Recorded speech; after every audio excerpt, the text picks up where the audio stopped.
the rim waiting for somebody to give him a dunk anymore. And if he wants to take an individual layup with the ball in his hands, show more of that. Claxton has shown that a few times from his college days. But it's like, can you do it for more than 6 games? That's what we've been looking for this season. If you've seen Claxton in college, he was shooting. So it's no doubt in my mind they gonna give Claxton the green light. And actually, if you've been watching Claxton in the past, he be mad as shit when Cam Thomas don't get him the ball.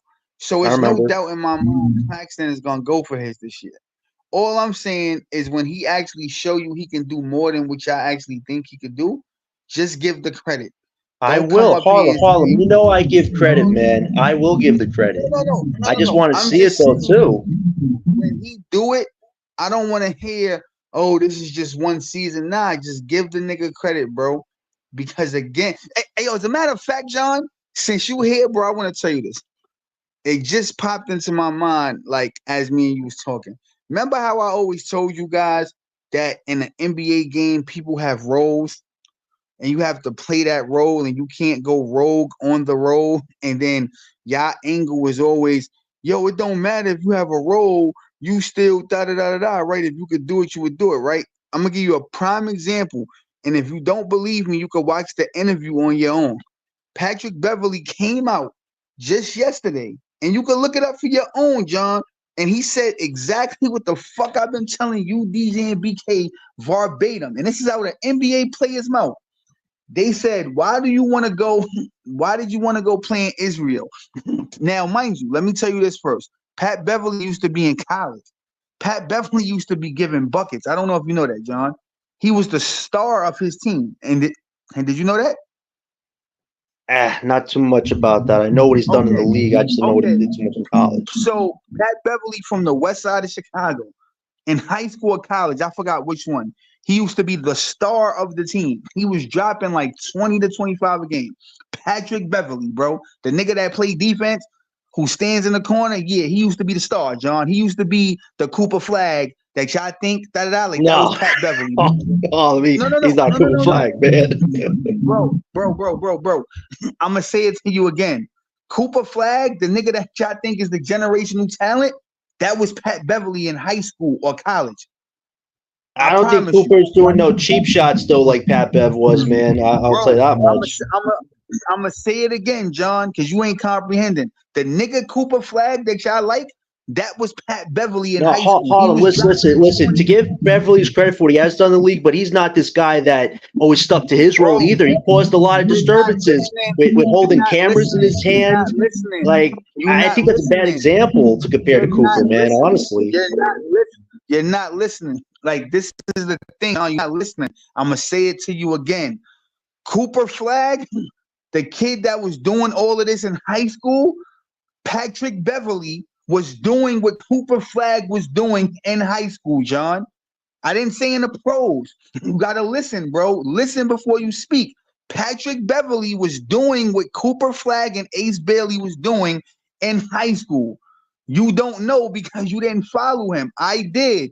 Patrick Beverley was scoring like 20 to 25 a game in high school. He wasn't just a defensive guy and a spot-up shooter that you see now. In high school, Patrick Beverley was really him, John. So go do your homework and look at Patrick Beverley. He was really him, my nigga. He was him. So anyway, in the interview, they asked him, why do you want to go play for Israel?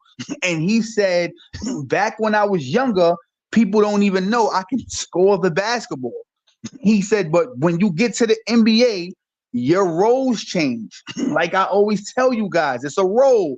And he said, my role in the NBA wasn't to be a scorer no more. They wanted me to just stand in the fucking corner and shoot.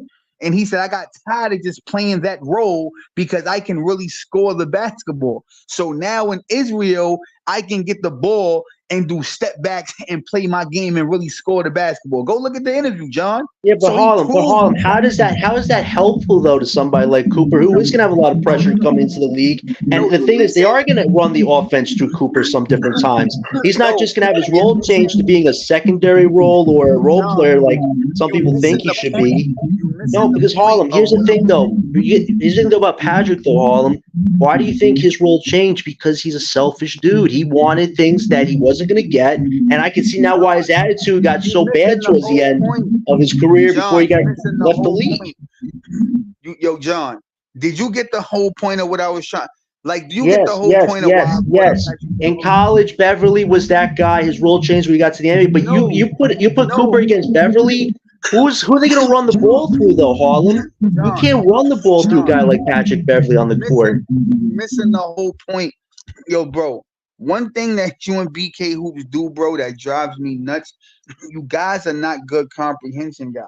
No, Harlem, it's just the example, because Beverly is not a guy that you can run an offense through. Yes, he'll get his points in Israel, but how is that better though? How is it better though? That he gets what he wants? I thought basketball was a team sport though. Yo, John, you missing what I'm saying, bro. I'm gonna say it to you. Hey, Scott. Bro. Hey, what's up, guys? So, yo, Leaf and Scott, I don't know if y'all heard, right? Yo, so I'm a Hey, run Breezy. back. Just said, Trying to keep the show going, man. Shout out to y'all. I have to say, hold on, not to cut you off. Why I have to say, Big Fan Breezy, save us, please, man. What's going on, man? What kind of chaos y'all causing? No, we're having a conversation. Harlem's talking about comparing Patrick Beverly to Cooper when he was in college, and I'm just saying that's not a good example. Yo, listen, Scott, I'm gonna say this to you, Scott, right? Because people be having comprehension problems. They're not getting what I'm saying. All right, Scott, listen up, bro. Yeah. Patrick Beverly in high school, right? Patrick Beverly. Wait, I'm glad you're here. I got some shit that I need to ask you. So Patrick Beverly in high school, Scott, was scoring like 20 to... Wait, hold on. He was actually scoring 30. I ain't gonna lie. 38 to be Let me finish though. Patrick Beverly was a scorer. All right. So thank you, Leaf. In high school, Beverly was scoring 30 points a game. Mm-hmm. I was telling John this, right? So I said to John, and nobody cut me off. Just let me get it off, then y'all can rebuttal. In high school, what Cooper Flag and Ace Bailey is, that's what Patrick Beverly was in high school. I didn't say the pros. In high school, Patrick Beverly was what the fuck y'all think Ace Bailey and Cooper Flag is. This is facts. This is facts if niggas know Patrick Beverly's story, right? Yeah. So what I said to John was, they always say Nick Claxton can't shoot. So I always tell these guys on BK and Hoop and Wild Hoop Show, you have a role in the NBA. This is not street ball. Because you have, like, a lot of these guys can do way more, but they have a role, so they can't do what they want to do. So Patrick Beverly can, so I always said Claxton can do way more. He just has a role. So Patrick Beverly just came out yesterday, and they asked him, why did you want to go play in Israel?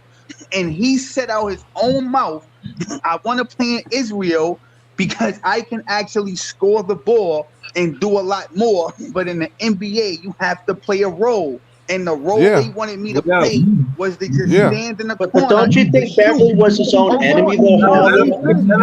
Let me finish, John. So he said, I want to go to Israel because in the NBA, they always had me play a role. And my role was to stand in the corner and shoot.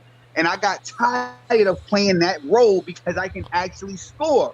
So you got tired of after 15 years. You got tired of playing that role. So what I'm trying, hold on. Nah, it's money. It's money involved. Hold on. But what I'm trying to say is, Lee, because Nick Claxton plays a fucking role, does not mean Nick Claxton can't score the ball. It is a role. So I don't know why you guys think that because somebody's not doing something that they can't do more. It is a role, bro. And I'm so glad that an NBA player actually said it. So hopefully they start to sink the fuck in. People have a role to play. This is not Harlem and fucking Rucker Park, bro. You have to play a role, my nigga. That's exactly. Listen. Here's the thing, bro. I think it's misinterpretation here because there's players that can score and there's players that could score on an NBA level. Patrick Beverly could not score on an NBA level. That's we the can't reality. say that. We can say that because we see 15 years of it. We Come seen on. 15 minutes of it. Yes, we can. Can't say We that, seen him play. We seen him play in the league for how many years, and he cannot Leaf. score on a high level on just the said- NBA level. Hold on, Leaf. Talking He just You know facts, said you that can they score. stand in You the can do corner. it in Italy. You can do it in other places, but you can't do it here because you ain't built like that. Nah, bro, because they made him stand in the corner for 15 years. They That's made not him his stay in fault. the corner for 15 years because That's he not wasn't his an fault. elite scorer. Well, On the ooh. NBA level. no, I Nah, disagree with On that. this level. On Can I this say we're level. not gonna say that. Now Leaf. here. We're not gonna say Here. that, Leaf. That's not accurate. Yes, we are. That's not Okay, Harlem, accurate. why is Beverly not in the league anymore then, Harlem? What That's happened? not accurate, though. Yeah. I'm Why gonna not tell league you. anymore? That's not accurate, Leaf. I just told you. If you have Leaf, all right. So There's Iceman came on. No, hold on, wait. Iceman came on BKNY Hoop Show one time, and he broke it down. Iceman said, "Yo, if two people on a team can do the same thing good, somebody gonna have to take a back seat." So I'm gonna give you an example, Leaf. If me and you on the same team, and you're an elite scorer, and I'm an elite scorer, right? There might be something that I do better than you. So they might say, you know what, Harlem? You're the better scorer than Leaf, but Leaf can do other things better. So now Leaf's role might change. Yo, Leaf, we need you to be a rim runner. Yo, Leaf, we might need you to hit corner jump shots. That don't fucking mean that if we give Leaf the ball, Leaf can't score 30 points like Harlem. That just means Leaf can do other things better than Harlem that we see better fit for Leaf to do. Stop it, bro. Wait. On Stop it, an NBA hold up.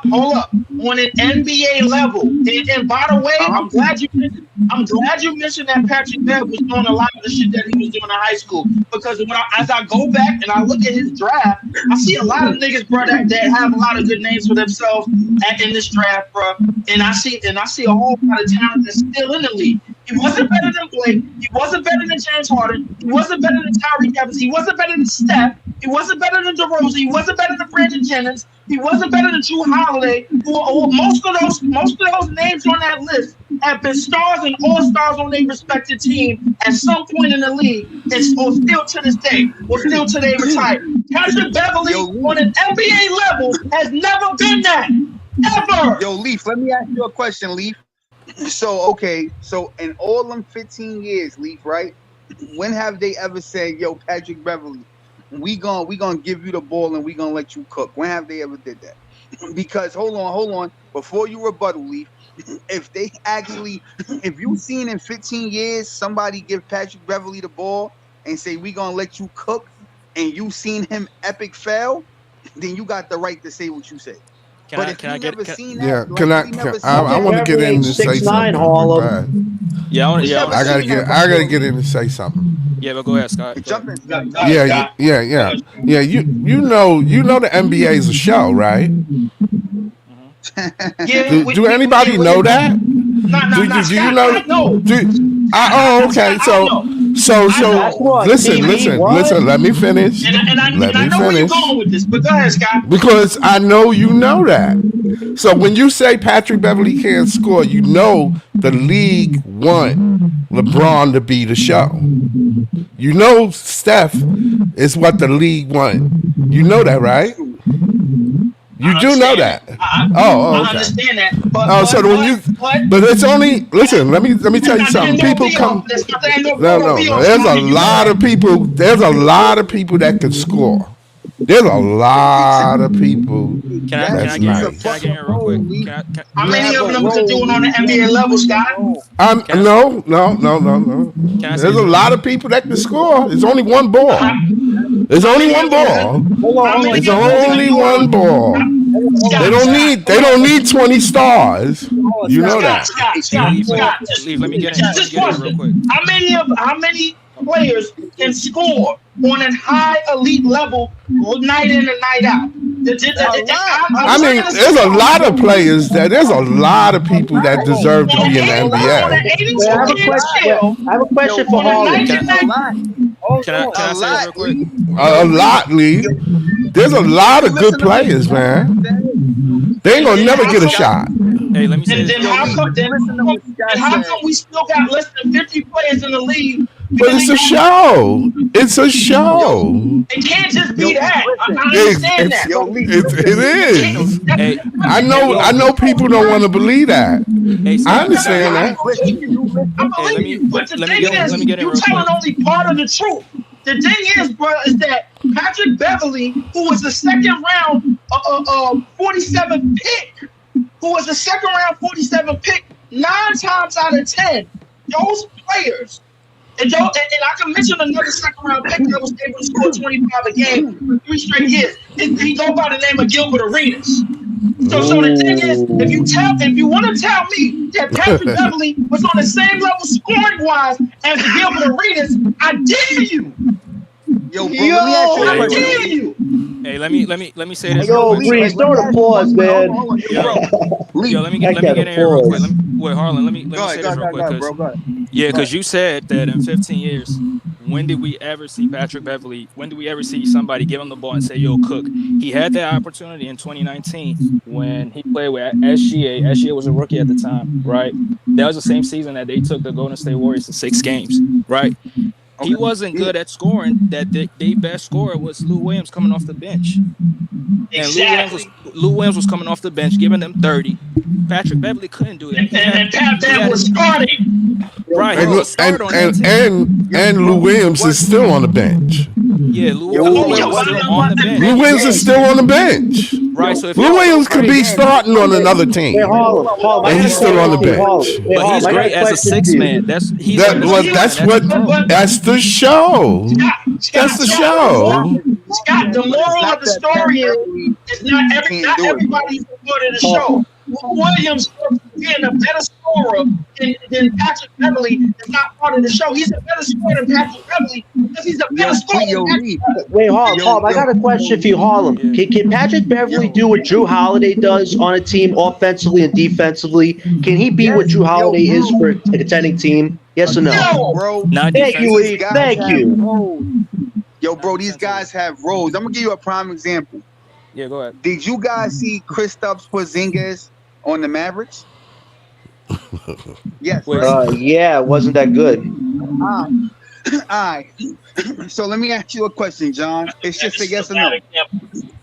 Yeah. It's just a yes or no, John. Hold on. Did Kristaps Porzingis look better on Boston than he did on the Mavericks? Yes or no? Yes, because he wasn't injured for most of the season. Hold on. I don't want to speak, right? So cool, That's the right? reason. So Kristaps Porzingis, when he left Dallas, right? They said why it didn't work. And he said Rick Carlisle had him just stand in the corner, right? So that's a fucking role. Now hold on, Leaf. And before you jump in, does that mean that if Kristaps Porzingis wasn't just put in the corner, he couldn't score 30 like fucking Luka? No, it doesn't mean that, Leaf. You know what it means? It goes in the Scott's take. It's a fucking show. They want to see Luka dribble the air out the ball and shoot up bullshit. Meanwhile, Kristaps Porzingis is standing in the corner. So what I'm saying is, bro, I never argued that. I never argued that. But the thing is, Scott is only telling half. He's telling one truth. He's not telling the other truth. The other truth is the fact that, and since you brought up Porzingis, guess what? In Dallas, bro, he was averaging 20 points and 9 rebounds. Guess what he was doing in Boston? The same exact thing. 20 points and 7 rebounds. That sounds like the same exact play to me. And Harlem, you want to know the difference in Boston with Kristaps? Everybody in that team was scoring on any given night. It wasn't just one guy being the show. It wasn't just Brown and Tatum being the show. All 5 of the guys were the show. In Dallas, Luka has been that show because nobody can match him on that show. And Patrick Beverly can't match a starter in a role in this league. That's the understanding on that. Hold on, bro. Like I tell you on Leaf, there are roles, bro. I mean, it's the most coverage Beverly's ever gotten on a podcast. Again, bro, you have a role.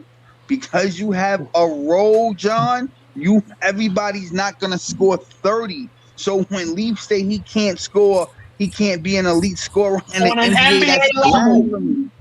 Hold on, that's blasphemy, Leaf. Hold on. That's blasphemy, Leaf. You know why? Because let me ask you a question, Leaf. Did you know that Rajon Rondo did you think Rondo could score at an elite level, Leaf, at any point? Did you think that? Yes or no? He won a championship or two. Fine, So. no, Hold on. define I'm asking Lee. elite level. I'm What's asking elite Lee. level? He's not a great scorer. He's not an elite scorer. He's not. Okay, cool. I'm glad you said that. Hold on, wait. Hold on. I'm glad you said he's not an elite scorer. Hold on. I'm glad you said that, bro. Right? I'm about to give you a true fact. Remember, Leaf. Hold on. Cooper's laughing at this comparison, man. You said Rondo not an elite scorer, right? When Yeah, Rondo went against Miami, Leaf, hold on, Leaf. When Rondo went against Miami in Game 6, did Rondo not score 42 points? Come on, man. Ben Simmons scored 42 points against the Utah Jazz. That's just a terrible take, bro. Okay. But what I'm saying, Come on, bro. saying that somebody's not an elite scorer, if you score 42 points, it's not like an elite scorer to me. Bro, anybody can get hot on any given night and start going off. Because that's because the skill level is really closer than you think. Hold on. Can y'all hear me? That's what I'm trying to tell you, bro. That's exactly what it is. No, I know that. I know that. I've seen people not make the NBA that deserve to be in the NBA. Go ahead, Breeze. Can y'all hear me? Yeah, Breeze. Yeah, Breeze. All right, hold on. We got Pod on the panel. We're gonna swing it. We're gonna go around the panel a little bit. Hey, Pod on.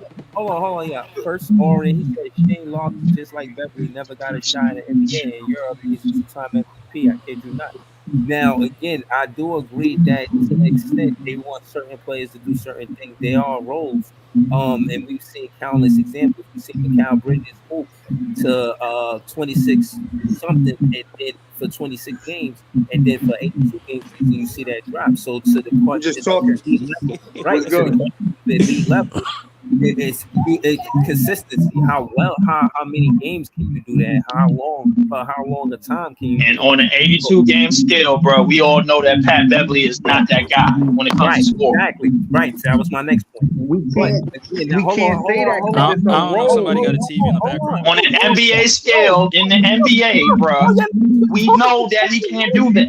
Yo, hold on, bro. Stop cutting me off. Niggas talking for 2 minutes. Hold on, man. Y'all gotta let me moderate because y'all just gonna talk over each other if I don't. Respectfully. Again, man, I don't want to be long-winded. Shout to PT. He on the panel with us. Talking about, man. How you doing? First and foremost, what's going on?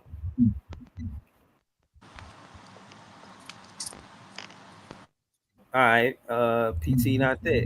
But I'm here. I didn't hear the question though. Oh, Hey, I was saying what's going on. What up, Mike? And basically, I had jumped in the conversation they was talking about. But the topic was, we talking about how USA brought home the gold, and I was saying Curry is the best in the draft. The debatable ones was Drew Holiday and I think James Harden, but you could easily say Curry is better than both of those players. But it's debatable. But yeah, man, we talking about a lot of stuff. Yeah.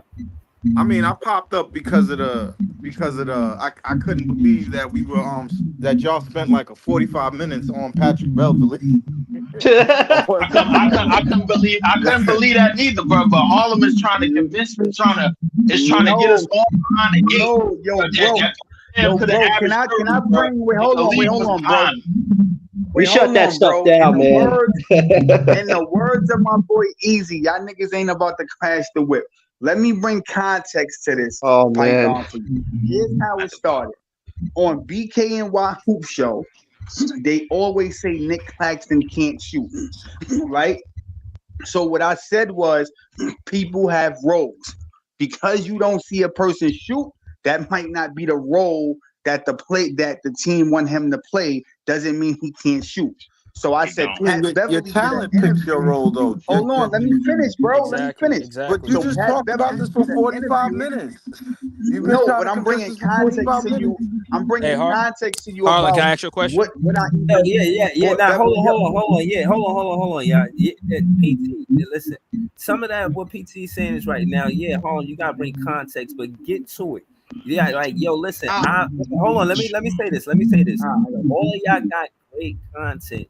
But y'all gotta look at this like a team. Some of y'all better at ISO, and some of y'all don't know how to pass the ball. That's a fact. Now Know how to throw a bounce pass in. listen, I know who know how to ISO. All of us pretty much know how to ISO, but not all of us know how to pass the ball. We won't get into specifics. I'm gonna get to Let it, me Breezy. know. I'm gonna get to it simple then. That's all So I'm asking. Beverly said he went to Israel because basically he said he got tired of standing in the corner and he can do more than stand in the corner. So what I'm saying is because you don't see Claxton do more doesn't mean he can't. He's just fulfilling a role. It's that Listen, simple. they Bro. would love I played Claxton to be a organized scorer. ball. I If mean, niggas played organized ball, they should know in organized ball you have a role. And if any of y'all up here say that you don't have a role, y'all niggas never played organized ball, bro. It's not street ball, Oh, nigga. You don't man. just come out and shoot 80 times. They give you a fucking role and you play that role. Simple, yeah, bro. but your I don't know talent, what y'all but your niggas talking about. talent. Hear what I'm saying, Harlem. Your talent decides your role.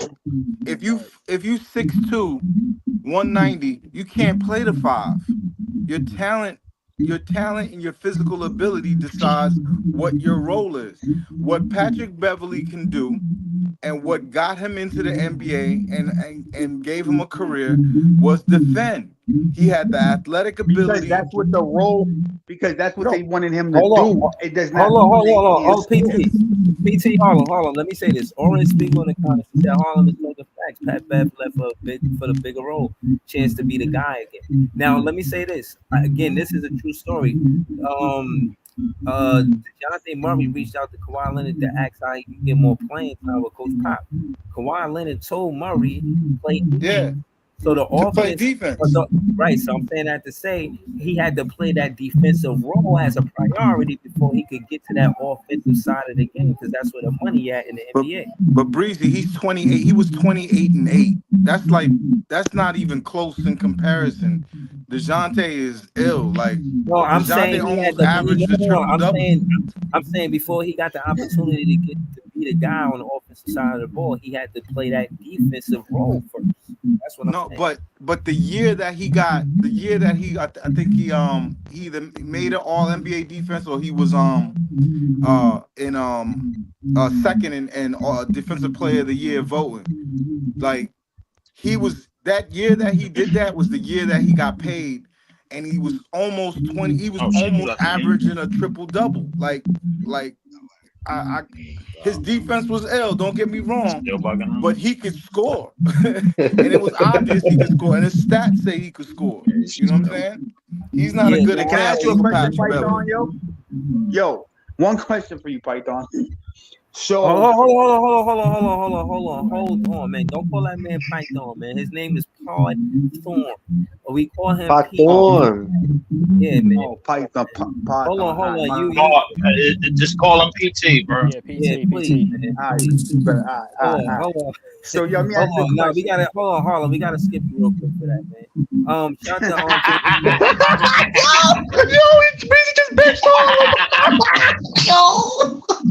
Now we gotta skip you for calling Oh man, we I was actually gonna let it rock, man. Nah, But we like can't he let caught that. on We to can't it. let that. Oh, y'all Oh, clowns, man. bro. Like, y'all Hold on.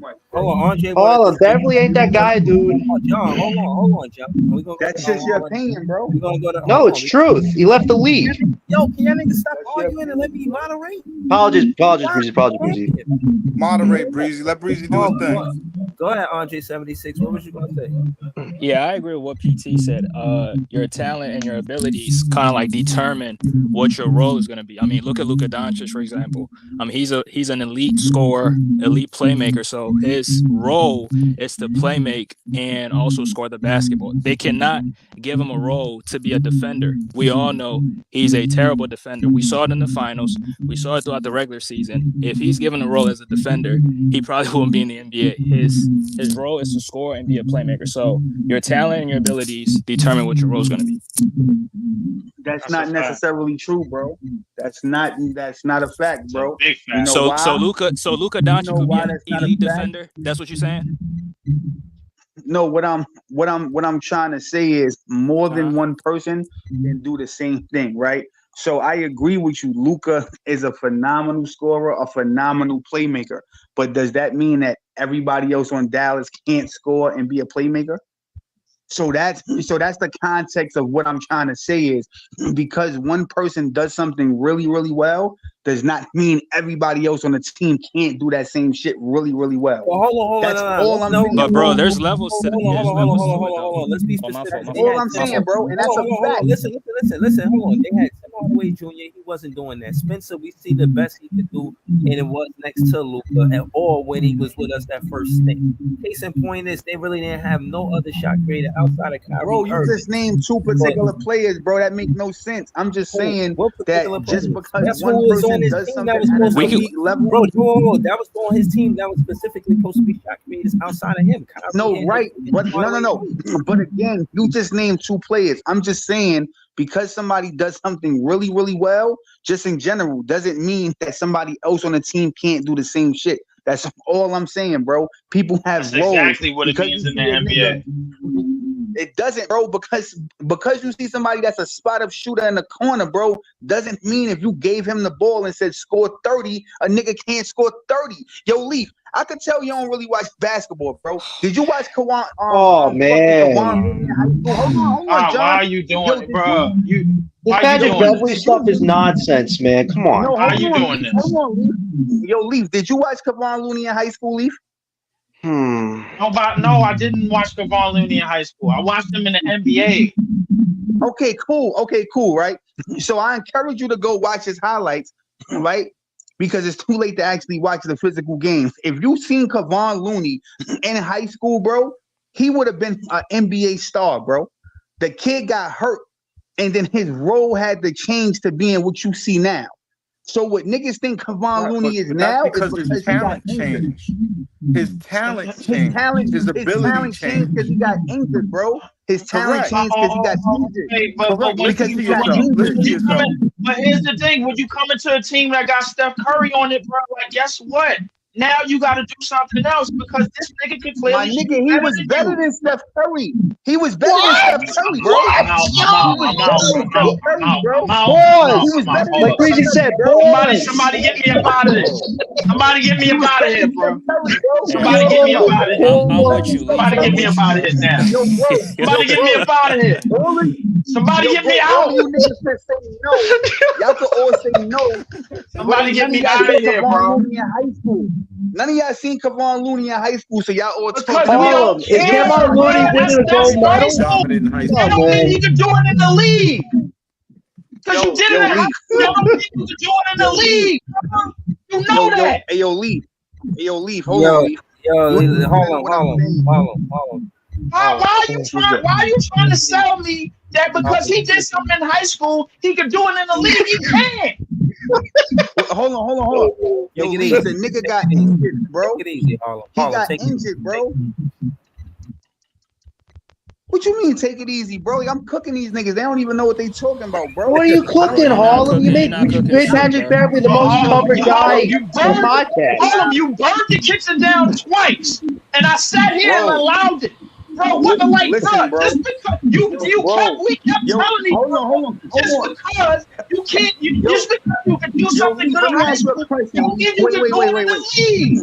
Wait. That's not what that means. Wait. Yo, Leaf, you know what's funny, bro? You are the epitome of a living contradiction right now. You know why? Oh my! Because you the same nigga, Leaf, that came. I get the same stuff, Leaf. It's okay, bro. I get the same stuff from this guy. The same guy that came on here, Leaf, with John, and said that Cooper Flag and Ace Bailey gonna go to the NBA and cook. But you have no evidence of this. Yes, we do. So what's the difference between what I just said and what you and John just said? First off, Patrick Beverly at 6'9", dude. First off, I said the only thing I said about Cooper Flag, bro. The only thing I said about Cooper Flag, if you was listening, is a possibility that he might be the next Keith Van Horn.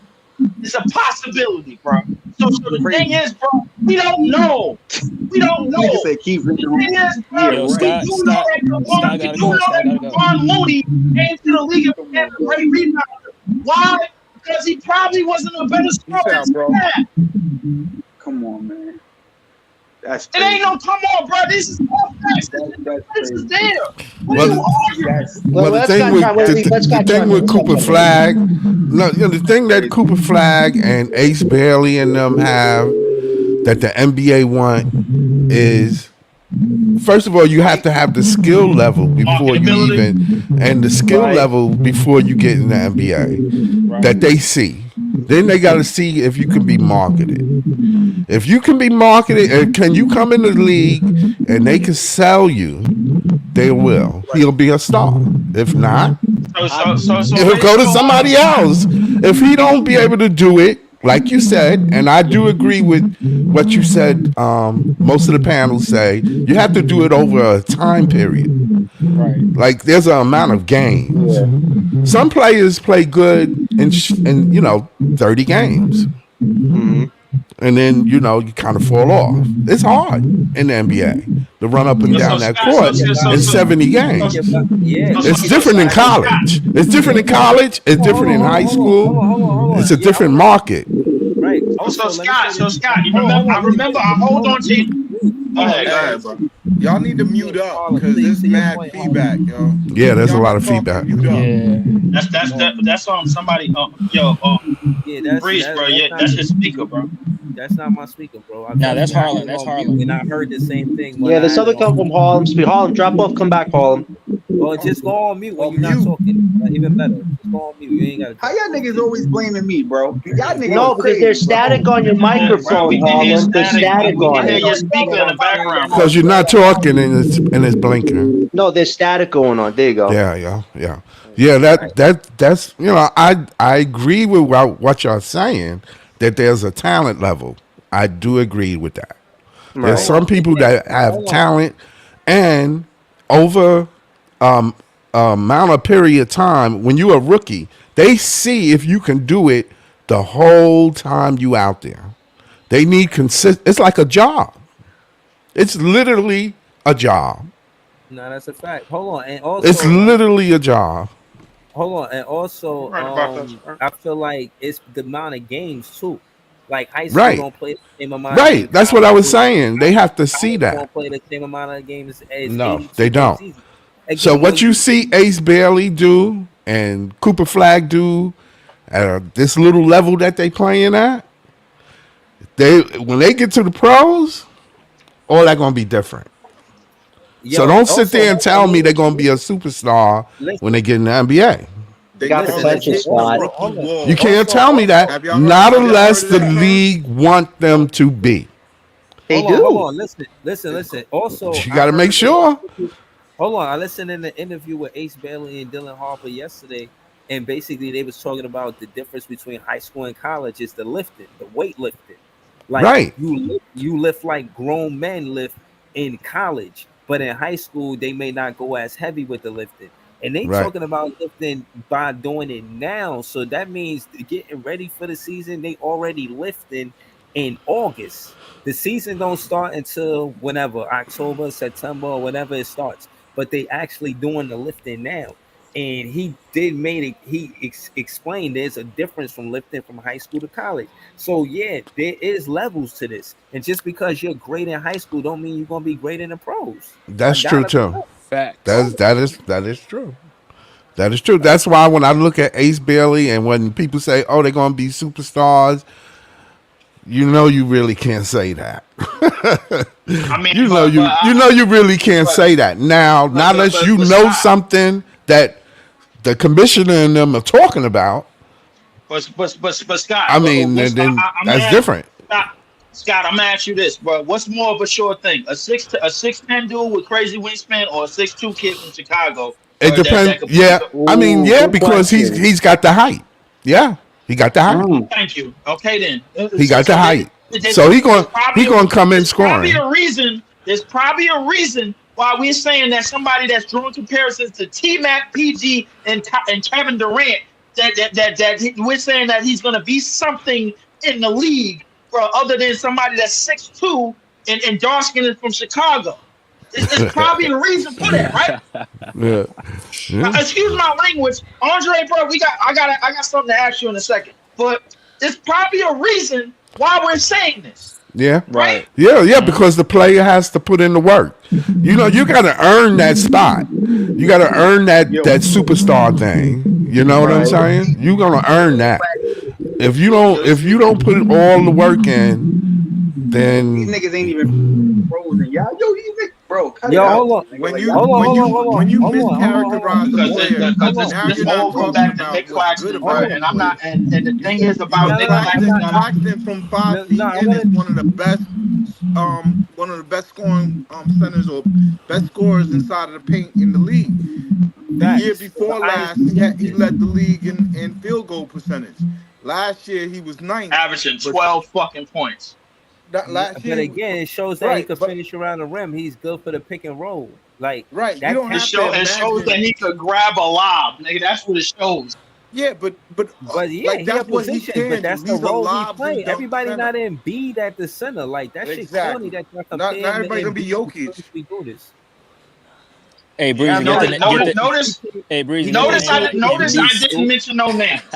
No. The I'm thing just is, saying. the thing No, about because Claxton that listen, y'all all no, missing is that he has to play listen, faster. That's all it Right, is. right. bro. Listen. What I'm saying is he was ready to play with it. Look at the offense and how it changed up on him. He the last man standing. Y'all mad that he ain't got more offense. They ask him to play a role, and y'all know that. And again, That only just means thing I'm he saying play is faster. the only thing I'm saying is I disagree with him about him having to develop this, that, and the third as a priority. If Claxton do the same thing he do and just become a better free throw shooter, that's what I need from Claxton. I need him to actually knock down his free throws when he gets to the line. If he can do that, he gonna give you 16, 17, bro. He gonna Breeze. give you 16, He has to 17. play Without a jump faster. shot, though, Breezy, Faster. bro. He has to That's play faster. Hey, yo, Bro, listen, Breeze. the 15 plus points that y'all need, y'all looking for him, it got to be on some Giannis Yo, shit. It got to be yeah. some bonus shit. He hey, has yo, to play Breeze. I'm gonna say faster. this. Hey, yo, Breeze. I'm gonna especially when say you this make it to you, right? 27 mil. Bro, the whole team. Yo, Breeze. I'm gonna say this to you because you really love Brooklyn so much, bro. Right? And I mean this sincerely. Bless And you, this go to Scott. all y'all niggas from Brooklyn that love Brooklyn so much, right? Bless you. If I was a player on the Nets, bro, the way you niggas come up here and talk down on the players, bro. If I played for Brooklyn, I would piss on you niggas and never It's play for y'all constructive again. criticism, bro. We're not talking to you down on them. Yeah. Let me You hold on, niggas let me are say this. terrible, yo, bro. You I don't comparing respect Patrick nothing, Beverly to Cooper Flag is so I bad, don't dude. Come on. Bro, can you Yo, bro, stop let me say talking, something, bro? bro. Can Let you me say stop something, bro. Hold on, bro. Bro, I like Who you both New talking York to? teams. Hold on, Yo, who you Breeze, talking to? I'm talking to anybody that come up here and undervalue the Nets, bro. Because here's the thing, right? Oh, nah, because you If said I I'm thought you were talking to me, because I definitely don't do that. No, He's no, talking no, to no, no, everybody, no. Breezy. No. Yeah, you too. I'm There's talking no to way you anybody. talking I'm to me. saying if You might niggas be talking to y'all. listen to but what you I'm talking saying. to me. Listen to what I'm saying. I said if niggas come up here, I said the way y'all undervalue niggas, right? The way people come up here and undervalue the Nets players. If I was a Nets player, I said I would piss on the franchise because it's crazy to be a part of a team and niggas come on a podcast and talk so down on the players that's Say who supposed you to be talking about? representing. Who you talking about? We The going off Claxton of needs what to we improve his see. offense is a We negative. going off of what we going off of what Hold we see, on, bro. Breeze. Understand, Breeze. bro. This is basically I'm this is talking basically to game to game. We going off of what we Hold on, see, let me bro. tell the We not let saying me tell the nothing nigga who out I'm of the talking window. to. We not jumping off the Hold on, top let me rope. hold We on. going Right. Yo, Leaf, That's all it yo, is. Leaf, let me It's tell an you eye who I'm test. talking It's an eye test, dude. It's not like what we're coming up with because we don't like them. Hold on. Let me tell Breezy who I'm talking to. I'm talking to any nigga up here that undervalues the players on the Nets. Again, if you come up here and you talk down on these niggas that's supposed to represent a team that you like and you always talk down on them, if I was a player on the team, I would piss on the franchise. I wouldn't even want to play for you niggas. Why would I want to play for a team and every time I come up in the fucking comment section, I got to see a bunch of dick eaters just talking negative about me, bro? Why would I want to play for this franchise? Make it make sense. Oh, it is about the other podcast. That's about the other podcast, though. Hold on. Oh, man. That's not going on over here. Come on, bro. Hold That's on. not going Bro, on over here. Yo, Leaf, Y'all niggas talk crazy about Claxton. Harlem. Y'all niggas talk Harlem. crazy No, we about don't. Thomas. No, we Come on, don't. bro. Yo, who's the guy Come on, smoking bro. right there, man? That's funny. The guy who's smoking right now. He's just puffing Why his would I shit go out, man. Why would I go to pay for a franchise That's funny. when niggas is constantly just talking down? Yo, I'm sorry. I had to We mute not your mic, not bro. talking Yo, down, yo, Harlem, if bro. y'all- All yo, we bro, doing if is y'all not giving gonna stop constructive talking while I'm- criticism, bro. Yo, bro, if y'all not gonna stop talking while I'm talking, bro, I gotta mute y'all, bro. Y'all gotta respect that, bro. How many times I gotta yell over y'all, bro? I'm trying to moderate. Y'all niggas is just talking over each other, bro. I just said y'all was gonna do that, and y'all continue to do that. Let me moderate it so that way everybody could say what they gonna say. Again, man, I don't want to lose focus on what we discussing. Y'all talking about I want to say, for one, I don't shit on the players. I don't know who Harlem was specifically talking about, but what I'm saying is I go at you if I feel like I'm talking about you. I go at Hoops for the shit he was talking about Claxton. I asked him to a debate. Y'all see me call him out. I won the debate. I know it was a Cam Thomas debate. I won the Cam Thomas debate with Hoops. If I feel a way about a Nets fan and we gotta have a dust up, guess fucking what? We gonna do it. And it's gonna be what's gonna be. It's either gonna be one winner or two winners. You know what I mean? And I won, he lost, so whatever. But my point is I'm not vague statements, bro. And on top of that, I'm asking for y'all respect so that everybody could speak. And I'm giving y'all that respect. Don't make it seem like I don't let niggas talk and I got everybody up here like, oh, just listen to Breezy talk. I'm letting niggas talk. But at the same time, I shouldn't have to be yelling up over y'all 5 minutes before y'all actually respect what I'm saying, respect my handle, and actually let me do. I can't out yell over y'all. I just need y'all to hear me and then respect what I'm me asking for the floor so I can moderate. I need y'all to help me do that. If y'all can't help me do that, bro, y'all, you know what I'm saying? You pretty much talking over other people when we gotta respect the fact that it's more than 2 people on the panel. It's not just Harlem and Leaf. It's Scott Peace, PT, Andre 76, and John. And I want to hear from all of y'all. You know what I'm saying? I want to ask Andre 76 how confident he is in PG and how you feel with him. You know what I mean? What's the difference between him and Tobias Harris? I want to ask him that. I want to ask mad different shit.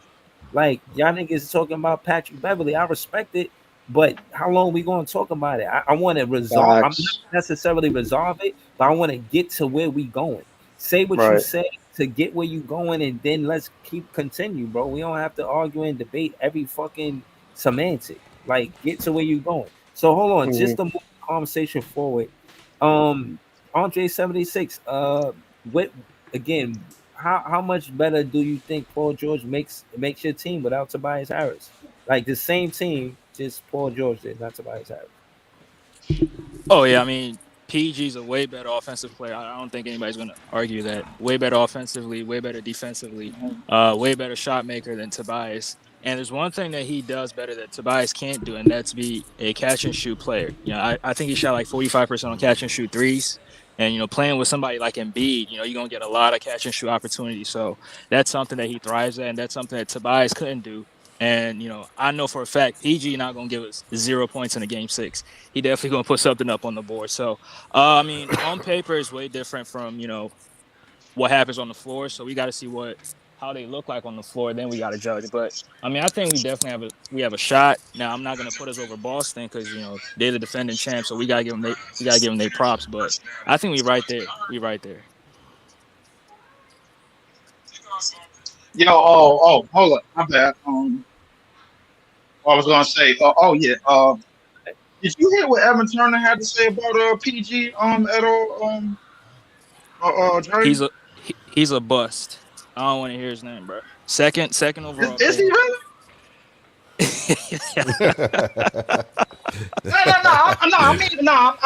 I'm asking you because it seemed like when you say that, and I know I ain't gonna lie to you, like Dre, I know a lot of Sixers fans, bro. Like I'm in and out of, I'm in and around the area, bro. Like a little bit more than usual, bro. Like, but Evan Turner, bro, like as the number 2 overall pick, he might have been a bust. He may have been a bust as the number 2 overall pick in a draft that had John Wall as the number 1 overall pick. Like I ain't gonna lie to you, bro. And also in the draft, that Paul George just so happens to be the only player that's still standing in that draft. That's out in the NBA. But but a lot of what he said to me made sense because I know how Philly fans work. I know how fans from Philly. I know how they operate. If y'all thought our fan base was wild and constructive and crazy, bro, wait till you run into them niggas. Them niggas is different. So now in terms of like in the context of what he said he started off by saying PG has the habit of not showing up. That's what he said. He started off saying that. Right. Now he continued on this. He continued on to say, "I never met a human that would allow the media to say something, and then he'll follow it up. The media will go on and be like, yo, I heard he was going to Philly or whatever. He'd be like, you know what? Guess what? I'm going to Philly. So shit like that. You know what I mean? Like I feel like it's a lot of that being done in the league, but I don't feel like that's just him. That's just PG. I feel like the media, it's a reason why the media know what players is going before they go, and then 9 times out of 10 they be right. But my thing, do you think like his comments in terms of like the mental factor of that team in terms of pairing up PG and pairing up Joel was correct? Do you think the mental factor of that team was correct? Because a lot of what he was saying is like, yo, you putting two of the most softest dudes, bro, together and telling them to go win. Do you think what do you think about that statement? Yeah, I mean that's something that I disagree with because for number one, I don't think there's any player in the NBA that's soft. I don't think you make it to the NBA by being soft. Now, yeah, PG has had moments where he didn't show up, like in 2018 Game 6 against the Utah Jazz. I mean, 2 for 16 from the field. He was atrocious, right? So, but he's had moments where he also showed up. I mean, why are we forgetting in 2021 in Game 5, Kawhi Leonard goes down and then he walks into Utah.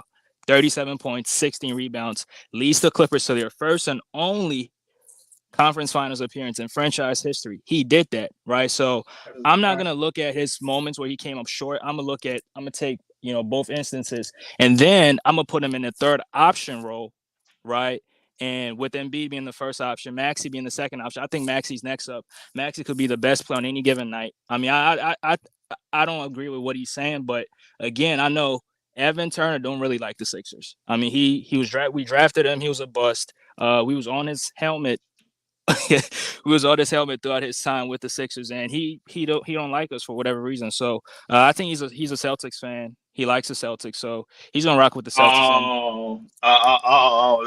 You know what? Hold on. I was kind of getting that vibe from him. Hold on. I was kind of getting that vibe from him. Hold on. I was listening to y'all. I'm gonna go to PT with this, but I was listening to y'all. I want to debate some of it because I disagree. Y'all was basically saying that Tatum and Brown, they may want their own team and split up and this and that. I disagree, bro. They should stay together. Like for them to split will be tragic. It's like for what? You're proving what to who? Y'all better off together. So by them doing that, I just think with the record that they got in the regular season, it don't even make no sense for them to stop what they doing. The missing piece was Drew Holiday. Even if they don't have KP, they still gonna be able to compete and contend. But my question for PT is, do you think that the Nets should do the same thing that the Celtics did and try to get 2 lottery picks, highlight that back to back with Tatum and Brown? You wanna come away and be like OKC. Both this version of OKC and the back in the day Kevin Durant, Russell Westbrook, James Harden type. Like you want to build a complete team, right? Right now we got nice little pieces, right? We got Clowney, we got Claxton, we got Cam Thomas, right? Nice little pieces. So now what are you gonna do? Right.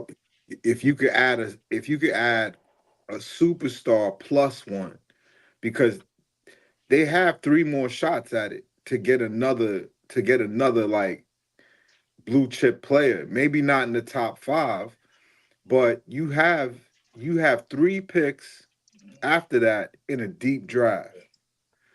You got to come away with another piece to the puzzle from at least one of those three. And then on top of that, the next year you're gonna organically tank, because whoever you got, you're gonna let him get his minutes. You're gonna let him get his minutes. You're gonna let the team gel and kind of find themselves, which takes a while. And then that's gonna let you pick high again and again. If the 2026 draft is AJ DeBanza, the Booker, the Boozers. Y'all not familiar with AJ DeBanza? Nah, I'm familiar with the not. Boozers because I just seen a documentary, but I'm not familiar with the band. So no. Oh man, 6'9" shooting guard, like incredible. I just like he'd be top 3 in this draft. That's how He'd be nice top he is. 3 in this draft. In the draft that's coming up, yeah. And the draft that's coming up right now with Cooper, Ace, and Dylan. Yes, he's a slasher, athletic, and Edgecombe. On top of that, he's 6'9". Hold on, what's his name? AJ DeBanza, DYBANTSA. Oh, here we go. Yep, I just found him. He popped right up. Yeah, he's number one player in high school basketball, AJ DeBanza. Nice. AJ DeBanza. Like, so you got him, the Boozer brothers, and then there's another kid, Corey something.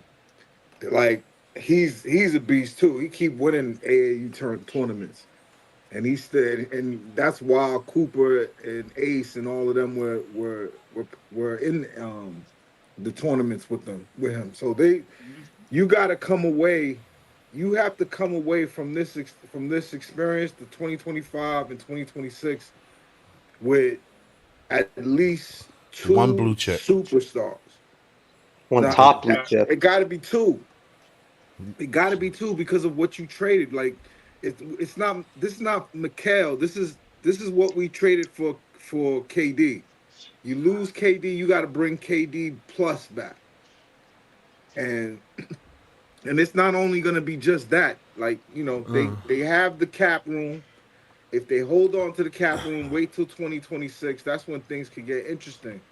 You got 2 blue chip players. You got a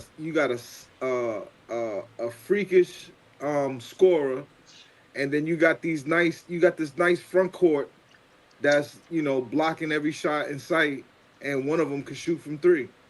Like, that's if you could if you could get 2 to 3. If you get 3, forget it. We back in business. But if you, at the very least, 2025. The draft, PT? Yeah. I mean, if you like, let's say we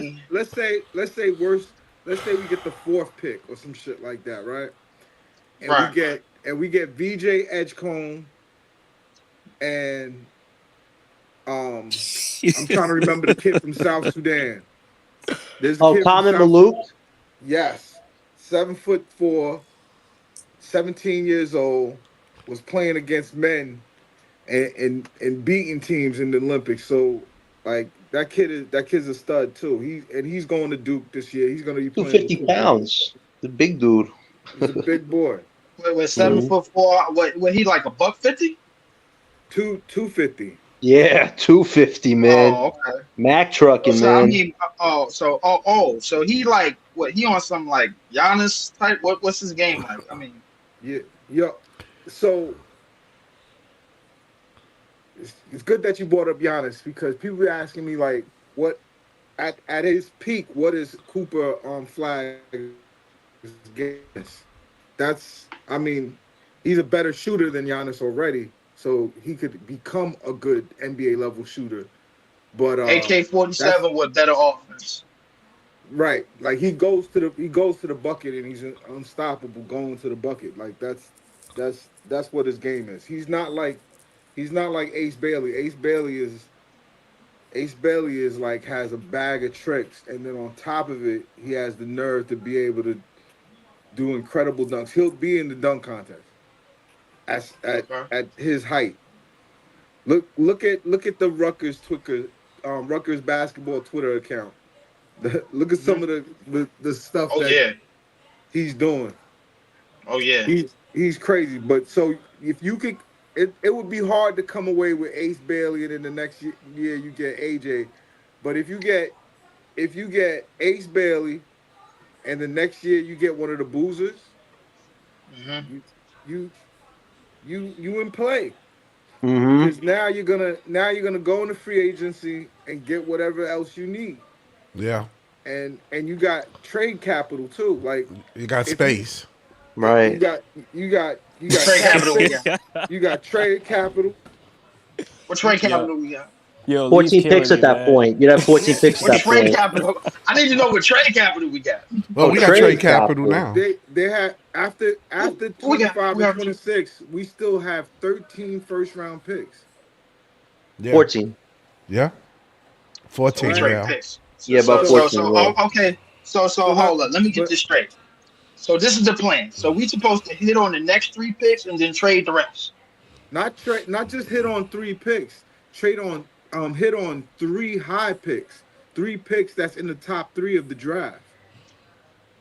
And that's So with these 2 drafts. These 2 drafts are legendary drafts. These aren't. It's not like this past year where it was like Role players. go lucky draft. These are elite kids that's coming out. I would just say give YouTube a little bit of a search and just watch his basketball game, because the thing that most impressive about Ace Bailey, and the reason why I think he should be number 1 overall, and the Nets have to get him by any means necessary, is because this kid already can score without dribbling. That's what high school superstars do. They dribble because they can. On that level, nobody can stop them. So he could score off the ball. His off the ball scoring is like he does already both. on NBA level. So all right. So PT, you telling me right now that Ace Bailey can already score off the ball on an NBA level? Yes, with confidence. I think so, too. With confidence. 5-tool player. I 5-tool seen player, him man. shoot, and it's pure. Like I haven't seen a prospect that can shoot and go to the rim like he can. Kevin Durant. He has a post-up game, which fucked my head up. And then when they asked him who does he model his game after and who did he think he could be like, in the interview he just did with Dylan Harper, he said Kevin Durant. And Kevin Durant has never been as this athletic. Like, this kid is Okay, yeah, more I'll give you that. Durant is Kevin taller. Durant ain't been. Yeah. Durant is taller, and he could definitely. His wingspan speaks for itself. He could get shot off. He was one of the most versatile scorers in the history of this game, obviously. But if you're sitting here telling me that at the age of 18, 19, however old this kid is, has that in his game already before even stepping foot in the league, and it's a must that we get him, then we got to lose north of 55 games then to at least increase those chances. Absolutely, it is what it is. That's the way this whole thing works. And if you have an opportunity, like, this is not a regular draft. I can't express that enough. This draft has talent up in like for instance, we've never talked about Trey Johnson. Trey Johnson is ill too. Like, the kid out of Texas. Right. He's incredible. And we don't even talk about him. We don't even talk about I watch him kill professional players in pro-am games, and I don't think we've ever mentioned him of all the players that we talk about up and down the draft. And that's how deep this draft is. But Ace is different. Ace is going to be 6'11". He has a jumper. He has a post game. I mean, it's right there on film in 4K for you to see it. Like, he's He plays good defense. and that's another thing. He stayed chase down blocking. He's a He weak played side defense. blocker, not a point of attack type of blocker. He's not Right. Rudy Gobert, but So weak he- side defense. Weak side. weak side Yeah. defense. Yeah. He played Sunday. Yeah. They He's say- I mean, look, I put it to Yeah, you but- this way, bro. Listen, if defensively he's at least a step over Kevin Durant, I'm taking that. oh, he Like Kevin Durant, like could still block a shot. Like he could still give you some type of shot blocking and rim protection. he's not the Bro, I mean- rebounder that Kevin Durant is. Kevin Durant is led the NCAA's in rebounding as well Yes, as he did. scoring. And Yes, he did. you know what I'm saying? I don't know if Ace is going to be able to do that, especially because he's going to be playing with Dylan. But the thing is, it's not how many wins they get. Like, this season doesn't even matter. Just look at the skill set. The skill set is what fucks your head up because he's so tall and he's so athletic. He usually guys like that don't develop skill set until later. Right. Like Tracy, he's compared to Tracy McGrady, and I promise you, Tracy McGrady didn't have this game. Tracy McGrady had to develop into what He had to develop that at the age of 20 something, like when he got to Orlando. Like right, so. right. He started to scratch the surface his last year in Toronto, but I remember when people was like whispering like, "Yo, is this dude a bust?" And then he just took off. But this kid is more skilled and has a better jumper going, at 18. I mean, he shoots 40%. High school stats is always dodgy to me. You gotta watch. You gotta watch the kid play, and Right. he's effortless. He does Harden-like moves on the 3-point line. So hold on. For clarity, you do want them to get in both drafts, lottery picks in both drafts? You got to. You got to. Okay. Everybody, hold on. I just want to know if all the Nets fans feel like that. No disrespect on J76. We still gonna go to you. But you laugh. We talking hoops. We good. All right, John, how you feel? You think we need to get in both lottery picks in both drafts? Well, we're definitely set up for next year's historic draft. I mean, 6 picks after everything we've been through the last 2 years, that is a fortunate chance at a huge opportunity we can't let slip through our fingers. So we do everything we can to get a top 3 pick. As far as 2026, we only have the one, which could be a top 10 lottery pick at best. But if we're trading Johnson and Doe away, try to get some picks for next year's drafts. We have even more currency to make other moves because we're probably not going to draft a lot of players in 2046. So if we have extra picks, that could let us move up in that draft or maybe get a player that can improve with the core that we got. So we could actually use 2026 draft as more of an opportunistic draft to make other moves, whereas 2025 we're strictly trying to build our core up. So I think to Podthorn's point, we got options if we're in both drafts, which is good. All right, so you saying, so I just want to get a grasp of how Nets fans feel. So it's important for us to get that lottery pick this season, not necessarily 2026 draft, but the 2025 season. Hell yes. So you that's how you feel, but PT feel like it's a must to get in both drafts. So we got difference in opinion. Leaf, you next. Talk to us. How you feel about? I mean, we pretty much are on the same page as 2025, but what about 2026? You feel like we need a lottery pick, or what do you think we should do? I don't mind if I'm not losing sleep if we do get a lottery pick in that, because we was all set that this was going to take at least 2 years for us to get back to 500. I think most of us was. I don't know if all of us was. I'm kind of paraphrasing, but if we do end up with 2 top 3 picks, that'll be basically kind of what Boston did. But the thing about it, Boston was competing when they did the shit that they did. So when they got Tatum and Brown at respectively both at number 3, they managed to turn them into a duo and have them on short money for such a long time, and then obviously it ended up in a championship. But the reality is that we've been giving up top 3 picks, but for I don't know how many goddamn years. Like Tatum, Brown, Reed Shepherd, bro. Like what the fuck? Like it's time for us to get some shit. Like how many franchises have we helped build? Too much.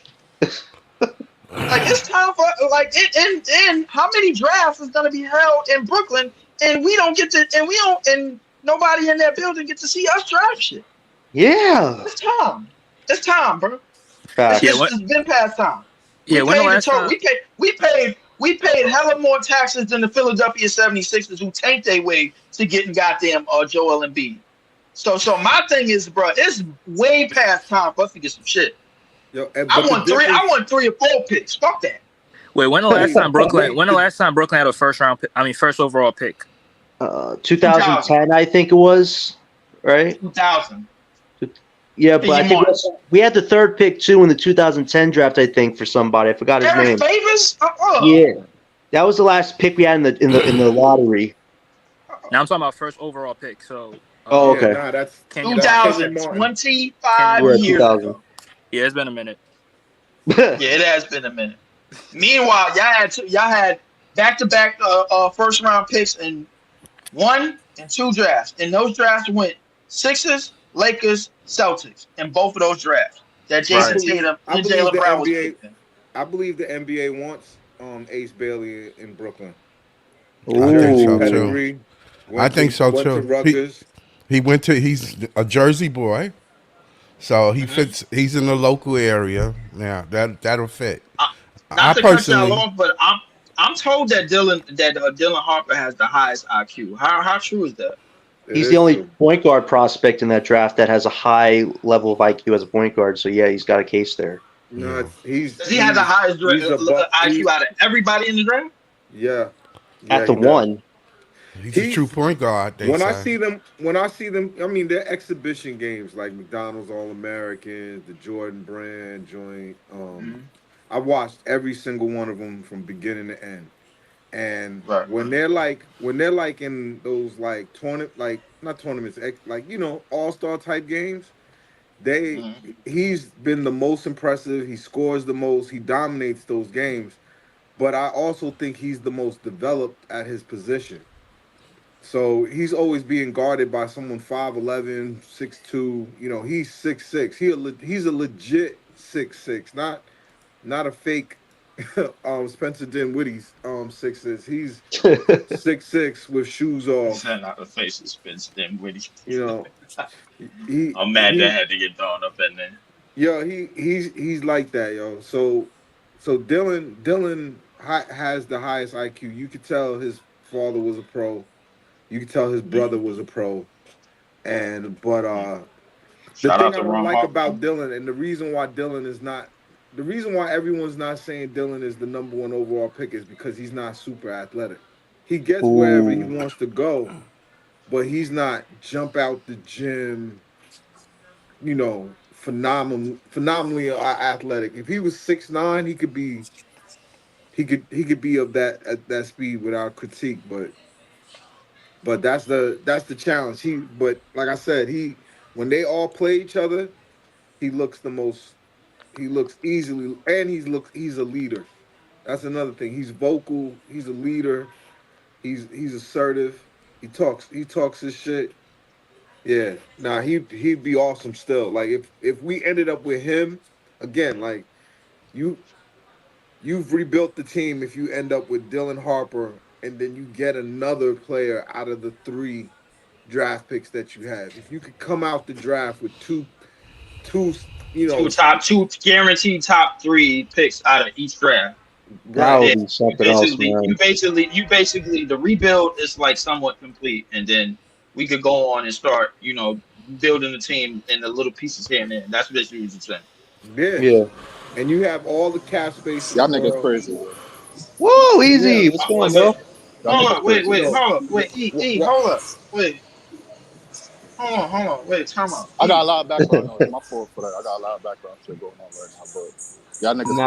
What up though, easy? You good? Good. Why you say that? I want to hear that. For one, you said.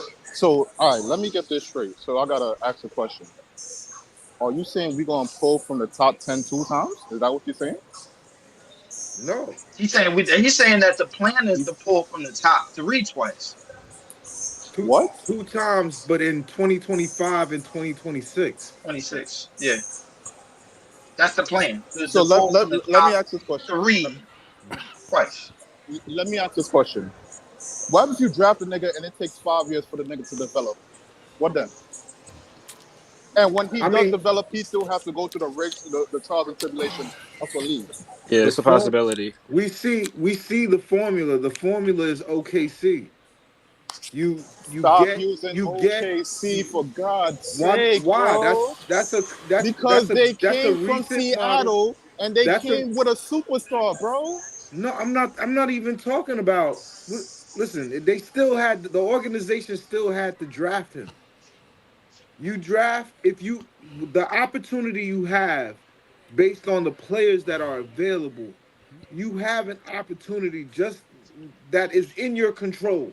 You decide whether you win or lose. You decide. So now and especially in 2025, they're drafting their future superstar. He's going to start.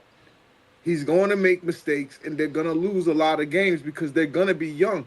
They'll probably be starting 2 rookies come 2025. Excuse me, come 2026. Yeah, 2026 season, right? They'll probably. I mean, but technically, they'll be starting a sophomore and a rookie. I guess if you want to say it that way, because we get a first start. The process PT is talking about is drafting a player in this upcoming draft.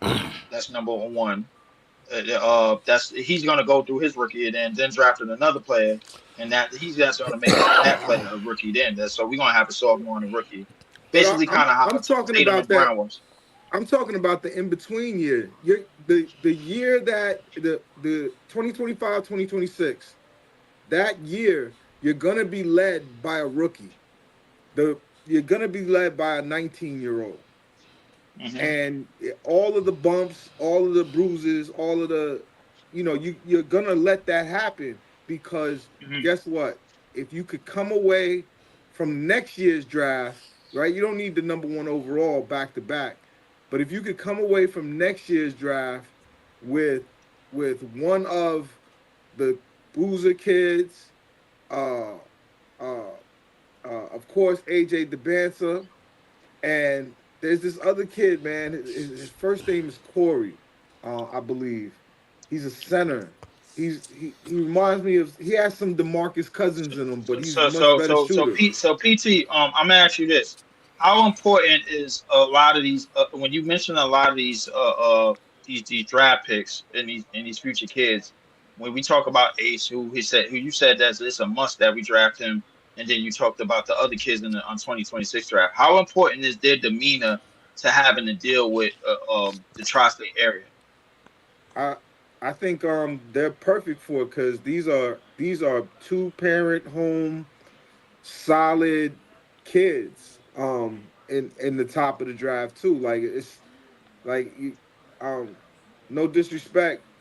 A player that I love and admire, and I went to his games and when he was a high school player. So, but if Lance Stevenson played for the Knicks or the Nets, that would not be good. He's good when you put him in Indiana, in them type of situation. These players, even VJ Edgecombe, these are good private school parents played sports too, kids. So. The wild card so you would say they have like the same kind of demeanor to deal with the tri-state area, kind of like Brunson. Yeah, Brunson's a great example. Yeah, that type of kid. With those type of fathers, like I mean, the cats who watched the Bulls back in the day, we know what Ron Harper's about, right? Like, you can imagine having that dad. Bring you through sports. You know what I'm saying? You remember how tenacious he was. He could score, he could dunk, but he played his role. That's a fact. That's a fact. Ron Harper was a bad dude back then. I ain't gonna lie to you. Yes, he was. Yeah, he was a bad man back then. He played point guard when that wasn't his position at all, but that's what the Bulls needed. Bulls needed him to do, yeah. I mean, even back in his Cleveland years, bro, like, I mean, a lot of people don't know about that in his Cleveland years, bro. Like he was it, bro. Like he was averaging 20.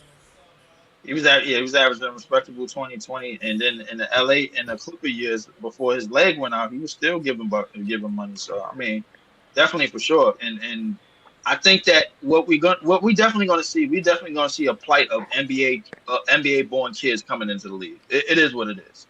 Oh yeah, a lot of them, they come from NBA families already, and a lot of their their fathers was in the league before, and they're gonna come from that. And I think they're gonna already have a retrospect of dealing with certain things in the league, and how to deal with the media and how to deal with a lot of off-court shit and what not to fall for while they're in the league. You know what I'm saying? Which is gonna be great, but dealing with certain cities, bro, I think that's a different dynamic. You know what I'm saying? When you're dealing with, no pun intended, a Philly, a New York, a Boston, or it's a whole lot different than dealing with Oklahoma City, and Denver, and you know, shit like that. You know what I'm saying? Right. So like, I mean, it's Y'all gonna be remember important to see Rodion's Karooks? Yeah. Hey, yo, true story. Rodion I ain't gonna lie. Yeah, he did get caught out there. True story. I delivered Uber to him twice, bro. He was out on Bond. He was out on Bond Street, not too far from Barclays. I delivered food to him twice. Somehow, some way, I ran into him in one of them night joints, bro. Like, I ain't gonna lie. Like, the same season that he got drafted, one of them night joints. I was like, yo, didn't I deliver food to you earlier? It's like, yo, he didn't know what he was doing or nothing, bro. He was 19 years old. Somehow I got in the club, man. I'm like, yo, this kid 19 years old, got in the good. He's like, yo, bro, he played for the Nets, bro. Like, come on, man. I mean, he like a good 6'9", you know. Don't let him in. You don't let him spur something. The John that pressed charges against him was 37. Yeah. He wasn't ready. He wasn't. He wasn't ready for that. He wasn't ready. He got lined up something. He got lined up something smooth. I probably know who she is too, bro. Like, I ain't gonna lie, bro. Like, he got lined up something smooth. I probably know who she is. Not even looking at the story, but I think what PT is getting at, the moral of the story is that you gotta understand how to deal with certain cities in certain areas before, like, those situations actually come up. And the best people in your ear to talk to get you prepared for that is your NBA father. Yeah. 9 times out of 10. That's why Ace Bailey fits the mold to come here. I think he does. I think he does, indefinitely. Now, as far as the 2026 players that PT talked about, I don't know. He did talk to me. He did tell me about AJ, the kid AJ, and the other kid. I'll probably look up soon, but I just want to see how, like, you could tell by their demeanor, if they ready to deal with a major NBA city. Right. That's what and we're gonna see it. We're gonna see it in college. College always gives you a little sneak peek of what they're gonna do. But bigger than that, what I want y'all to understand is, it's not just the draft picks. It's the fact that they're gonna have $90 million in cap space. Right, that's gonna be the killer. Right. They're gonna have to get to the floor next year, but they'll probably sign somebody like they'll pay Cam Thomas. And that's extension money, bro. Most of that is extension money. I can see that. That's how they'll get to the floor. And then but like PT, I think we done took ourselves out of the business of getting big time free agents. Like I don't think so. They're always going to be in that. At least for now, for now, like the trajectory of the team is, yeah. But I mean, it's between the ages of 19 and 25. But they're gonna get back in it. They're gonna get back in it. They have no choice, man. That's the way the league is. You have to spend money. It's either gonna be a trade. Yeah, you definitely got to spend money, but you can spend money on your talent. You can spend money on your you don't not on your rookies, not on your blue chips. Yo. No, not on the blue chips already. But the thing is, the 3-year players. Notice that the 3-year players are starting to get their big contracts right off the rip. They rookie scale max deals. You got Scotty Barnes that got $270 for 5 years. That's a rookie max. You got Evan Mobley. You got a rookie max. You got Franz Wagner who got a rookie max. You got You got who else? But not all of them getting a rookie max though. Those niggas that you named right Nah, now. not all of them. Not all of them. Not all of them. I'm not saying not all of them. But my thing is that I think the new CBA kind of demands you to pay your high level picks almost right away. It's No, almost bro. a guarantee. They check the boxes to get that bread. That's all it is, bro. No, I'm not leaving that out. Easy, I'm agreeing with you. My thing is that once they start racking up accolades right away, then you got rookie, made an all rookie team, made an all NBA team, made an all star team, Paolo rookie of the year, Scotty Barnes rookie of the year, Paolo all star, Scotty Barnes all star. That's basically the same type of money. Do you think You think Kevin Durant will come back to Brooklyn? Hell no. Why not? He'd be unrestricted free agent in 2026. I think he might retire. Scott, I'm not doing this. Come on, bro. Scott, this ain't funny, bro. Scott, this not funny, man. Come on. I think there's a chance that he might retire here, but I don't know. He said he liked Brooklyn. Oh, Schroeder. No. Kevin Durant. No, he said Kevin Durant. He said he liked Golden State too. So yeah, he did. He said he liked Golden State too, bro. Like, he you know what he like waiting for? He waiting for a team. He waiting for the Supersonics to get back into fruition. Last season. Oh. I guarantee you, bro. If the Seattle Supersonics get back into the NBA within his last season, that's going to be his last season in the league, and then he gonna go sign with them. I guarantee you, he gonna sign with their ass for like a 1 year, like a $30-something million. Then I'm you see, you could say that, then I could say like, yo, what happened the last year? He just want to sign with his home team and go out like how MJ did. Ooh. Who? Okay. Nah, Washington. Washington. Oh, okay. He could do that too. So like, I mean, you could throw out these scenarios, and yeah, I mean, it sounds good, but like, well, anything is up in the air. He can come back to Brooklyn if Ace or one of them come here. He could play with him, you know. Now that would be a comeback story. Katie returns, him and Ace. I'm just saying, he ain't got to play the role of the main man no more. Yo, but real quick, you know what? That's what shows you that the great position that we're in. That's we right. Can, with no expectations, draft 2 blue chip players and get a superstar. And sign. And have cap space to sign. We'll have the space. Exactly. It's got to be the right star, though. And 2026, that list is good, boy. Wait. Hold on. Cap space to sign who? Like, who you got in mind? Like. Oh wait, I got role players in mind. You might not even be aware of the player that they'll sign. There's always someone who's gonna emerge and be able to sneak out on one of these. Are you talking about from like what you would have wanted to do, or what you think the organization would do? I think what they're gonna have to do. I think it's just like their way forward is so. Why do you think they have to sign somebody instead of just extending the people they have here with bigger contracts? That's a fact. Cam Thomas gonna get one of those. Yeah, he's getting paid. He's gonna get paid so that they could hit the floor. But because I don't know what's going to happen. Because their team is made up of rookies and like young players who are under control for the next 8 years, they can sign 8 years. They could just sign whoever they want. They could be frivolous signing niggas because you got a foundation of a team that you're about to draft. They're gonna make next year. They're gonna draft at least 3 players next year. At least 3 players, and one of them they're gonna hit on. That's highly likely. I'm not even talking about. I'm not even having a count.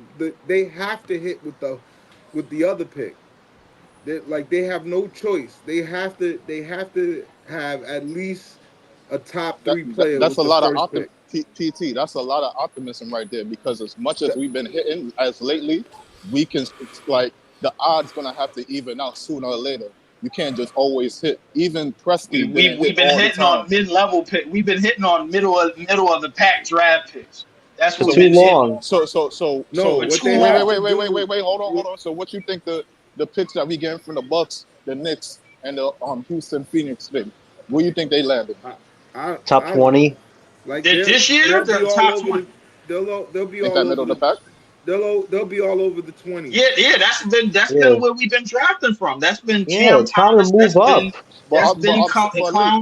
Leaf, I'm saying that. But Leaf, hear what I'm saying real quick. I'm saying the odds could even out. Yeah, you can't always hit. Even Presti, we've been talking about him, but he didn't always hit. What I'm saying is the odds might even out, and you might think you picked somebody good, but it just don't work out in the A. So we can't just automatically just say like, yeah, we've been hitting on the mid-level picks. We're gonna continue. No. The way I'm looking at it is. The reason why I'm saying that. Hold on. Let me finish. Easy. Check this out. The reason why I'm confident is because of the sheer amount of picks that they have. Like a fool could pick 3 times and hit once. You understand what I'm saying? They have to tank this year. They have to have the most lottery balls and be guaranteed a top 3 pick. My bad. Because if you walk away with Dylan, What happened? Can y'all hear me? Yeah, I can hear you, Popcorn. Yeah. Go ahead, BT. I'm on mute. Go ahead. We have to walk away with either Dylan, Ace, or Cooper with the top 3 picks, right? I'm saying they still could end up with VJ Edgecombe. They could. What they makes could you say trade we're gonna have if they wanted to and still get a superstar? Why are you so confident that we're gonna get a top 3 pick? Because that's something they can control. They can suck. Right. But at the end of the day, it's if you are the worst team in the NBA next year, which they can control, you are getting a top 3 pick. So let me use this example real quick. Detroit been the worst team a few years before, and they religiously got the 5th pick. So at the end of the day, I hear what you're saying. I'm not saying you're wrong, PT. But now, when you say when we in control, I hear you on that. You're not wrong on that. But at the end of the day, we control lottery balls that still have a percentage chance. So it's not like what we do, we're guaranteed to get a top 3 pick. Easy. It's we're good guaranteed to put ourselves in that position to get that top 3 pick. Easy. It's good you brought up Detroit, but the thing is, they kind of screwed their own organization. They were supposed to get veteran players to surround with Cade, Jaden, and the other young guys, and they never did. They only got like Joe Harris, so they kind of did themselves a disservice, and they landed somewhere in the middle of the lottery. They wanted to get better, and they chose not to, and that's why the whole organization had a whole destroying of their previous management just because they all had different ideas and they couldn't click. Let me That's say why this they real quick, bought John. him. Let me say this real quick, John. If Detroit prioritized getting better shooters, reliable shooters around in Detroit, you'll see a different team. But go ahead. That's what they should have done. They should have done a year ago, and they didn't. That's the problem. Yeah, but you notice if the players, especially the veterans and the superstars, they pretty much pick where they want to go. Right. Who the hell want to go to Detroit, man? Yeah, Tobias Harris went there because they gave him more. Who want to go to Detroit? What superstar want to go to Detroit? I'm not saying that there's no market there. What I'm saying is there's a difference. Nobody wants to live there. There's a difference. If you win one title in Detroit, you will be a superstar in Detroit. True. And that's the you thing win that one we title in California or New York, you're a god. Ooh, I agree with you. Yo, frame that quote, you're a god because the marketing would be so good. You make so much money just not even playing ball.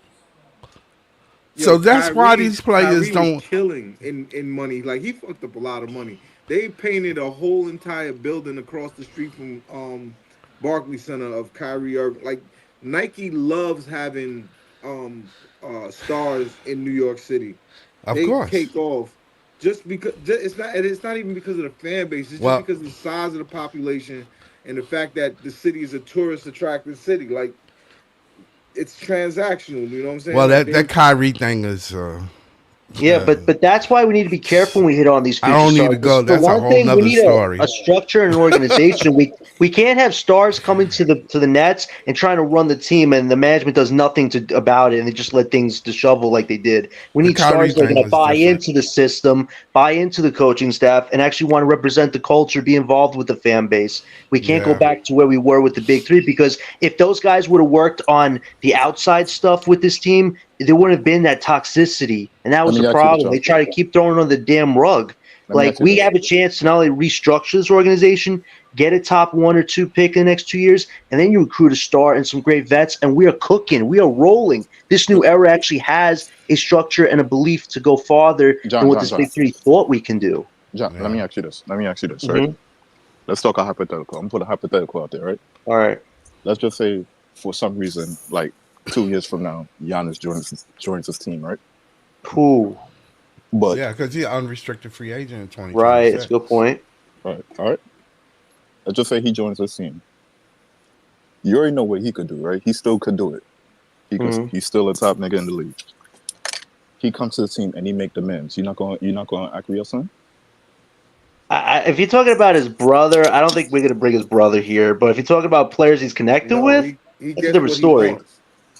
I mean, gets what he wants. I mean, Giannis. I'll bring his brother here if he take a little less than max. Listen, I know Giannis gets a mixed opinion from people who think he's a bit of a hothead, but he's a competitor. And if you have the right pieces around him, like you did with the Bucks, we had a good defender in Drew. We had a good secondary scorer in Chris Middleton. Those are the pieces you need. We kind of have some pieces, but we get no. Because you're looking at a different situation. Just look at the situation I'm presenting to you, right? Boom. Let's just say when the request, right? He want his brother here. You know, little vet minimum, little minimum that you gotta give him. So like little $4 million, you $4 do million, that $3 no million. matter what. Now, you would say, yo, I saw how this shit played out last time. I ain't trying to do that shit again. So let's just say you don't sign this nigga, and instead of getting 30 and 13 and 6 on 60% shooting, you get 26 and 10 and 4 on 54% shooting. But if you had that nigga, you would have been getting what you had before. You still feel like you made the right move? That's a good question. And honestly, I think we should look at other free agents outside of Giannis unless our team is stacked, because we still are trying to build pieces.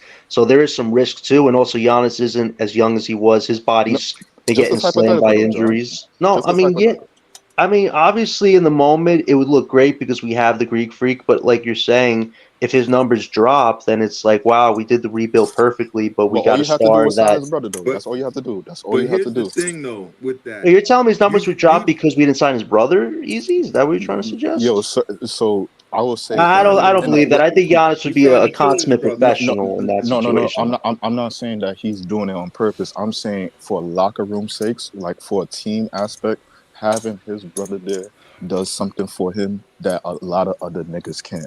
So if anything, if you have to bring that man over here to make him feel comfortable, you do that shit.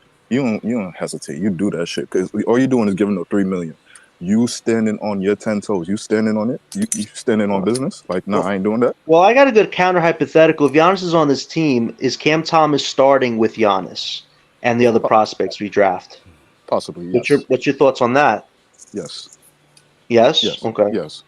And you think Giannis would be comfortable with that, or do you think he would be, oh, listen, Thomas is a great scorer, but I need more defenders around me so I could get my bread? Well, in my hypothetical, I'm saying he's coming to the team. So if he's coming to the team, he already assessed the situation, already said, all right, I'm cool with it. So, but I'm saying, all right, in a realistic setting, hell no. Hell the fuck no. But if in this hypothetical, I'm saying he come to the team. So he already made that decision for himself. Yeah, that's true. Yeah. Do you think him and Claxton would make a good combo, or do you think Giannis would want a more traditional center with him? No, they can rotate. No. What do you mean, Scott, rotate? Yeah, no player plays the whole game. So you'd say you'd sub Claxton out with another big interchangeably? Yeah. Okay. Which big we got? Which big you? All right, which big you would have? I know you talking. I know, John, you was talking about like the starting five, but. I mean, that's the thing we have to have a discussion on with Claxton and Thomas. As good as they are right now, if they don't get better at a certain point, these stars that come here, are they going to be comfortable with those two guys if they're where they are now? Or if they're better? I don't know. I don't know how players feel about it's all a hypothetical. I mean, we have a good talk about this. This is a good discussion because Thomas and Claxton keep coming up as the guys that could be our future, or they could be trade pieces to get our future. The only thing I can say is that I heard what a couple of players said about Cam Thomas, and every time they talk about him, they go woo, right? You know what I'm saying? Other words, they got respect for his game. But I don't know what the problem is. Like, if he's still on the team, like, I don't know. I think the thing is, people like it's the role, yo. Like, motherfuckers pay attention to the role too much. Like, what role is he gonna play? Is he gonna be a one? Is he gonna come off the bench? Like, what the fuck does it matter? He gonna be on the team helping us win, bro. As long as he's doing that, I'm cool with it. Like honestly, if Cam is starting or playing off the bench, if he's dropping 20, 25 a night, that's great. I just hope he would be open to that if that's what happens. I'm not gonna lie, John. If he's coming off the bench and giving you 25 a night, nigga, he should be starting. But does it matter though, Scott, if he's averaging the same number on the starting or second unit? Because middle quarters matter. If you're starting Thomas, who's playing those middle corners? I gotta know who's starting on the team and why are we not starting him? Like, what's the like? Well, that depends. That goes to Potter's point. If we draft an AJ, a Cooper, or Ace, they're taking 2 spots in that starting 5. And if Clowney and Claxton work out, they could be in that top 5. John, so then, you know. Not to cut you off, John, but my thing is, you don't know how long their development going to take before you even see those kind of things to make those assessments on. So you saying, yo, they could slide in right there. What happens if it take, like, let's just say we draft Ace, freak of fucking nature, but he got the most upside. What happens if it takes him at least 2.5 years, maybe 1.5, to like really tap into the potential and realize what he could really do with a 6'9" frame? What then? What then? What done? See that's if we extend the rebuild and don't do what Sean does, which is strike on the first thing that you see that looks great, like we did with Harden. That's why you have to be careful. That's to be expected, though. That's the game plan is for him to. You're not going to see the real Ace Bailey until year 3, year 4. That's what you should expect. But year 3, you know what I'm saying, is 2027. That's not far. That's not far away. And it's all and really the job that like the drafting part, because the Nets are not gonna be good. The drafting part should be easy for Sean Marks. The hard part is finishing. Right. What do you add from free agency to this team to make it a championship team on, you know what I'm saying, or on the verge of, you know what I'm saying? It's not saying that you're gonna be a championship team in 2027, but you want to be like the old Boston Celtics when Tatum and Brown was young. You know what I'm saying? And you're gonna add different pieces around them and around. You know what I'm saying? Like and they don't know yet because it's based on the draft picks. Right. So we can make hypotheticals about all this, hypotheticals about which, you know, who we should keep and who we should go with. You don't know that until you get your picks. Right. And the other thing is they're gonna get picks for Cam Johnson and DSJ. Got to, right? Like I think the reporting is not lies. You'll hope so. Well, they got 3 first-round picks, right? Next year. They have 4. They have we 4. got 4. I got 4. Wow, that's a lot of. If you could get one more, they have to come away with 2 next year. You have to come away with 2 rotations, like 1 superstar and a rotation player, because you're gonna have 3 chances in a stacked draft. You know? Yeah, there's going to be a lot of good players in that 20 slot, man. Hold on. There's going to be some superstars in this league. There's a lot of 6 foot and up guys in this draft, which is special in itself. I'm telling you, there's no going to small be some ball guys really that much. Hold on, because that's what I heard. That's why I wanted to come up and ask. All right, boom. What do you consider a superstar? Oh, it's a great question. Easy. I mean, superstar for 1, you're a leader. 2, you know how to score. 3, you know how to do something very well. And 4, you rely on your guys. Tatum's a superstar. Who? Tatum? Tatum's a superstar. Tatum is a superstar. Come on. Nah, I'll say nah. Come on. I mean, it depends on the role. He led the team in scoring and rebounding in the finals. He took a lot of shots. He wasn't really efficient. He wasn't, but he's like that, yeah. I mean, he got the talent, but I'm just not giving it to him yet. I think Tatum wishes he was the main guy on his own team. I think this partnership with Brown there's been a back and pull. I mean, when they were at their worst years ago before they magically turned things around, there was talks of them breaking up because they didn't want to work together, and they somehow brought it all together. But at the end of winning the championship, they were talking about Brown. Tatum was kind of like in the background, like, "Oh, thanks for your whatever you did, Tatum," but look what Brown did. It's Like, because there's a little style makes dissension there fights. building It's for because years. style makes fights, John. Style makes fights. Some teams, Tatum is gonna have the advantage. Other Mhm. teams, Brown is gonna have the advantage. On this particular against Dallas, you know what I'm saying? They had better defenses and better defenders to take away Tatum. That's what they decided. They took away Tatum, and that gave Brown an opportunity to step up, which is why you need two superstars. You know what I'm saying? So the plan worked perfectly. You know, that's what we want. We want our version of them too. All right. PT. All right. Is Tatum a superstar? I think so. Yes. Why is he a superstar? What makes him a superstar? He has the ability to raise the ceiling on a team. I mean, to raise the floor. Just because he's on the team, this team will at least make the playoffs. There are players that are that good, and you know the accolades have to match it. Like there's the eye test, there's the accolades, there's the stats. He ticks off all three. He has all three, and he's a great defender. Let me ask you this, PT, and this is a question for the panel, but I want PT to answer that. Everybody can jump in. Do you consider a player a superstar if he floor raises or ceiling raises? So what I mean by that question, right? Let's just take a player that took a team to the Russell Westbrook on his MVP year. Yeah. That team was going to be a lottery team, right? Mm-hmm. Right. But he dragged them to the playoffs, right? Right. But then, let's just take a team that was already good. He came on and he made them better. That same year or a different year? Different year, any year. As a rookie. The Washington Wizards 2021.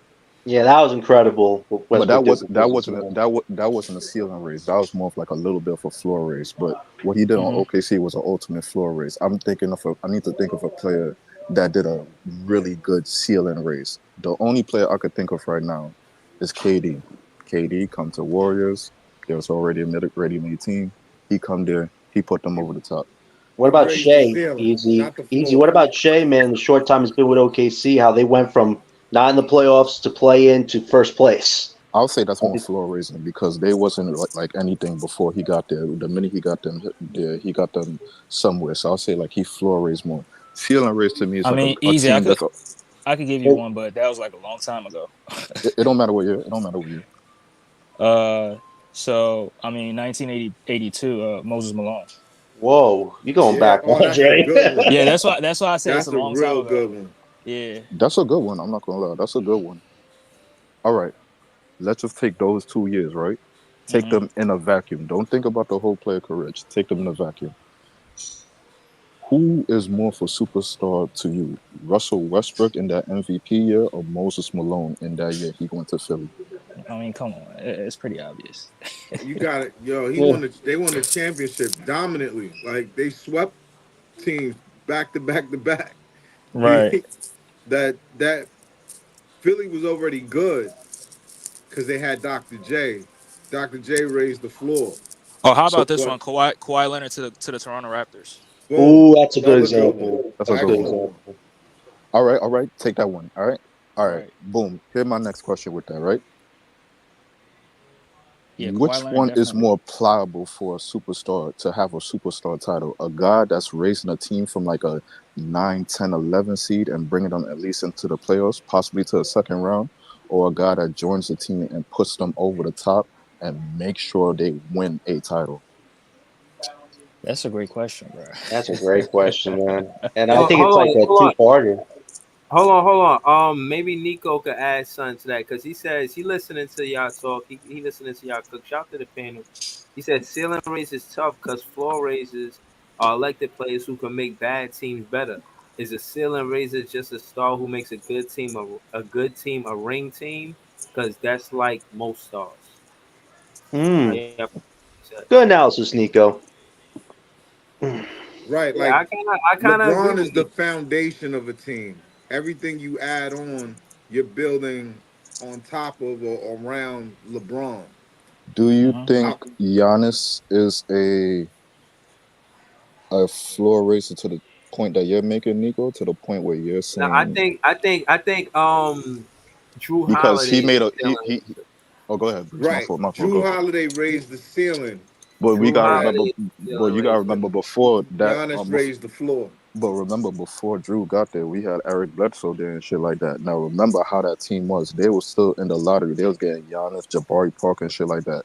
But when Giannis turned that switch and became who he is, he got them into the playoffs. Now, let's just take him in a vacuum because that's what basically he was in that time. With Eric Bledsoe, know that Middleton wasn't the guy who he was, and Bobby Portis didn't get there yet. So they wasn't So working easy. So what are we saying? Tatum's not a superstar. That's what we saying. I had to come on the panel. I mean, I'm saying that. I mean, that's what I'm saying. I just asked the I question. think I he's mean, not. I ain't say. I'm just asking the question. I mean, Tatum I'm is a superstar. Come on. Joey. No, Joey, no, he's not. Joey, Is he a complimentary superstar or is he a good co-star? Because he seems to have a problem with being secondary. Hold on. I want to ask the guy this that say he's not a superstar. Yeah, Is go ahead. Tatum top 10 in the league right now? Yeah, he is. Yeah. So how is he not a superstar if he's top 10 in the league, brother? I mean, when you get to the highest level in basketball, which is the NBA Finals, as a superstar, you gotta perform. But I mean, because he has a good team. No. But what you don't understand he led the team in is scoring and rebounding. Let me explain it to you. Right? Go ahead. Granted, he ain't performed, he ain't put up crazy numbers, but you know what? Fucking who did they play against? Fucking Dallas's whole game plan was to not let Tatum beat them. Okay? So that means he is a number one option that affects all aspects of the game when he is on. He is the number one fucking priority for them on defense. You understand? They said, we don't want Tatum to beat us. We're going to let Brown beat us. We're going to let everybody else. But Tatum, we're not going to let him beat us. So when he gets that much attention in a championship game, in a championship series, and you telling me he's not a superstar because he didn't perform or put up 60 points against a team's whole priority of not letting him beat them is crazy. I mean, I hold these players to high standards. I hold these players to high standards. So I mean, but you got to understand. But players affect the game in other ways than just scoring, bro. Granted, he was smart enough to know that hey, these guys' number one priority is to get the ball out my hands. I'm gonna make the right fucking pass to my teammates and make them pay. Michael Jordan did not start winning in the NBA. He took the most shots on the team. Michael Jordan does not start winning in the NBA, right? Until his coach told him, "Hey, Mike, you gotta trust your teammates." Yeah, you can't play hero ball no more. But Joey, Tatum took more shots than anybody on the Celtics. The difference is he didn't make those shots. Other players were making their shots. Derek White was making his shots. Drew Holiday was making his shots. Derek White was incredible, man. Yeah, Jaylen Brown was making the shots. Tatum was not making his shots. And we cannot lie. He had easy baskets around the rim. He was not making them. He had easy jumpers. He was not making. Bro, he hasn't even made a jump shot. Okay, I'm gonna give you that, bro. I'm gonna give you one. Hold on a second. I think you're missing the point that one, he played power forward. I'm still not gonna say the man not a superstar. He played power forward, and not only that, they keyed in on him. They like the reason why he was missing around the hoop was because they played really physical with him, and that's all I'm saying. He still led the team in scoring and rebounding. He just didn't have like that consummate game. Like he didn't have that 45-point outburst. You know what I'm saying? But at the same time, he still was as advertised. Here's what I'm saying though, Pod. I get it. He didn't have a great series. But to say the man is not a superstar because of that, I think that's kind of cruel. So Joey, that means every first option that gets his team to the finals. I want to hear your definition after they finish. All right. You said what? Every first option. Yeah, every first option that gets his team to the finals is a superstar now. Most of them are, yeah. But you gotta perform. Let me ask you this. You gotta Let me reverse perform. the You gotta question on perform. you. No. Let me reverse the question on you. What? Yeah, go ahead. No. What player? Hold on. Let me ask you this. Let me rebuttal that. What player in the league that's not a superstar took his team to the fucking finals as a number one option? Answer me that. Chauncey Billups, 2004. Yeah, that was a good one. Chauncey Billups was a good one. Chauncey Billups. I gave you one. Listen. He got that. Yo, this man went back. Hold on, let me rebuttal that. Ben Wallace. You had to go back 20 years, right? Yeah, let him. And I'm gonna give you that one. But yeah, I still gave you hold one. on. The Pistons was the overall. Can we not agree that the Pistons was the overall thoroughly oiled machine as a team? Hey, so I can't even really say Chauncey Billups was the number. No, he wasn't the number one option. He just played great at the one to lead team, but he wasn't the number one option. Was he even leading the Pistons in scoring? Yeah, some series he did. Some series Rip Hamilton did. So, yeah. So that one is a stretch. All right, what about Dwight Howard, 2009? Dwight Howard's a superstar. What about Jimmy Butler, man? Yeah. Yo, bro. So you telling me, right? So so a lot of people like to try to shit on Dwight Howard, right? First of all, I get it. He's a cornball, but he should have been top 75, right? And in 2009, you trying to be funny, like old boy said, Dwight Howard was a superstar in the league then. I agree. All right, what about Devin Booker? Ooh. Is he a superstar? Devin Booker's not a... But he got to the finals, though. He's a... I don't know, man. It's getting tricky now. Listen. But see, I don't define superstar the way y'all do. Hold on. Yeah, two things. We're gonna go to Scott, but I'm gonna read this comment about Nico about superstar because I want to have this. I'm listening to this conversation. It's a good one.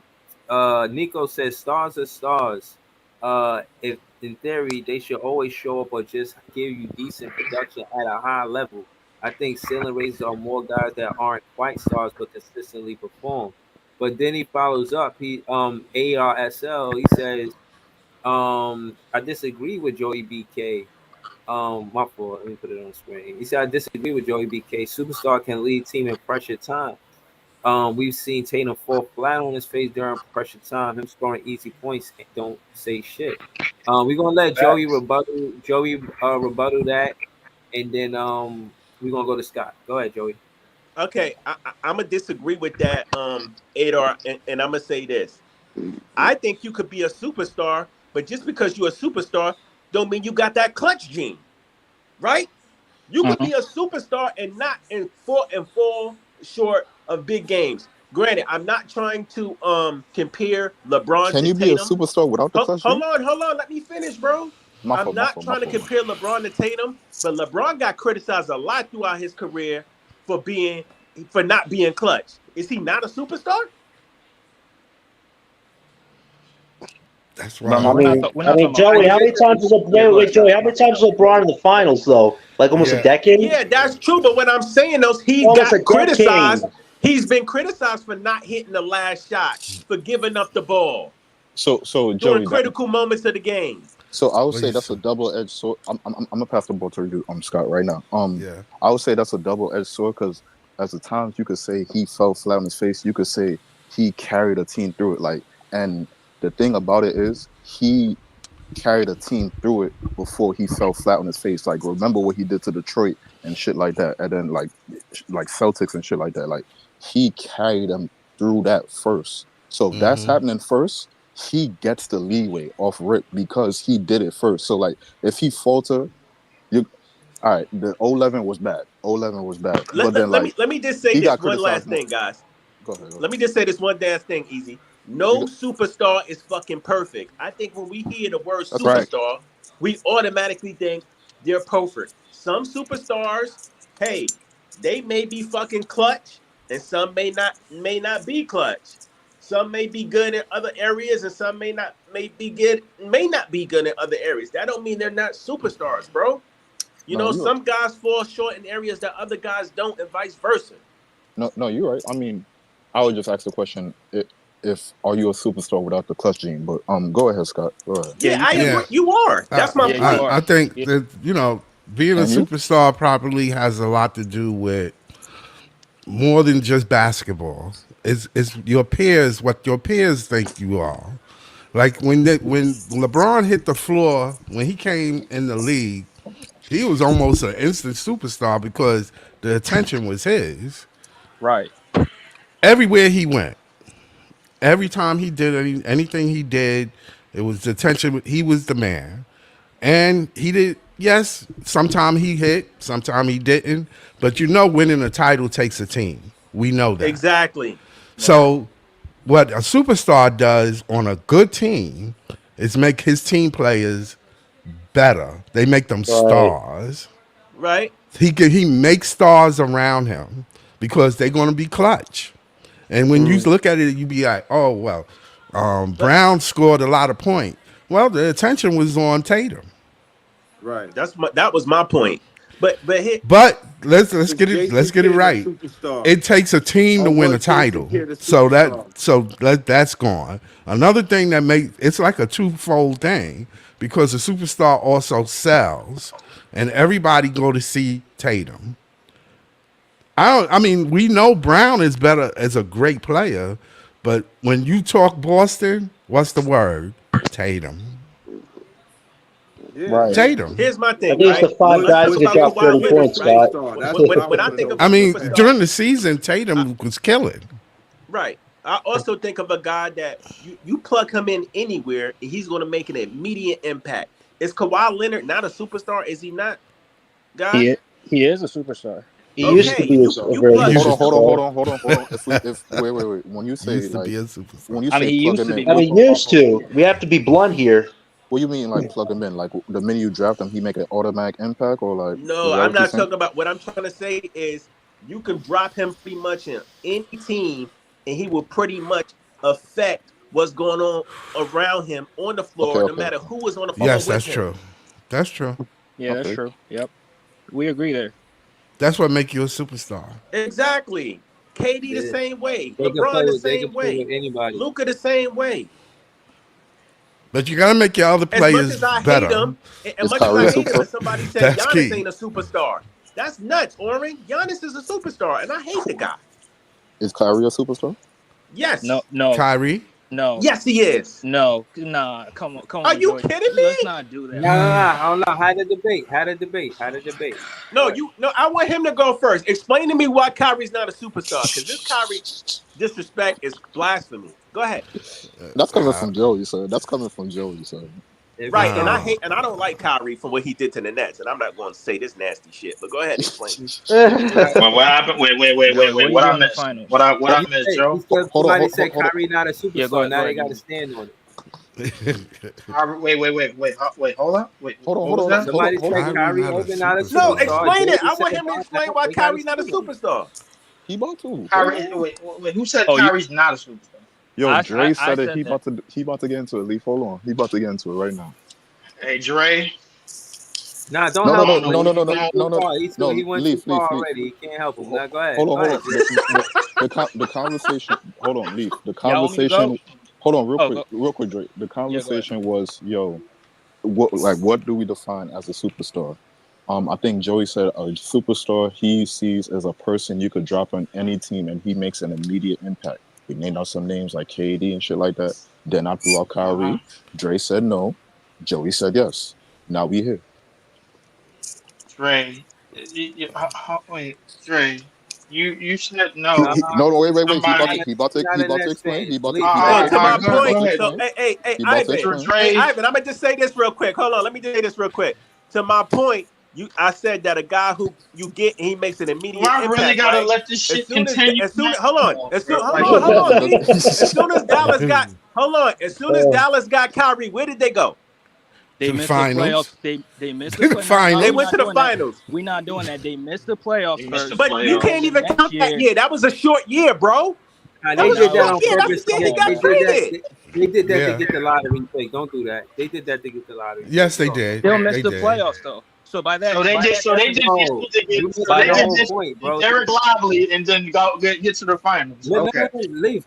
Don't help. Just let Joey. Come on, you mean to tell me I gotta sit here and let this charade continue, bro? Come on, bro. Yo, I love when Leaf just like, I want to put that crap down.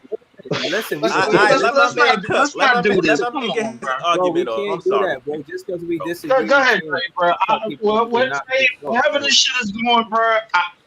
This shit is DOA, bro. Dead on arrival. Go ahead, bro. Go ahead, Dre. Say your piece.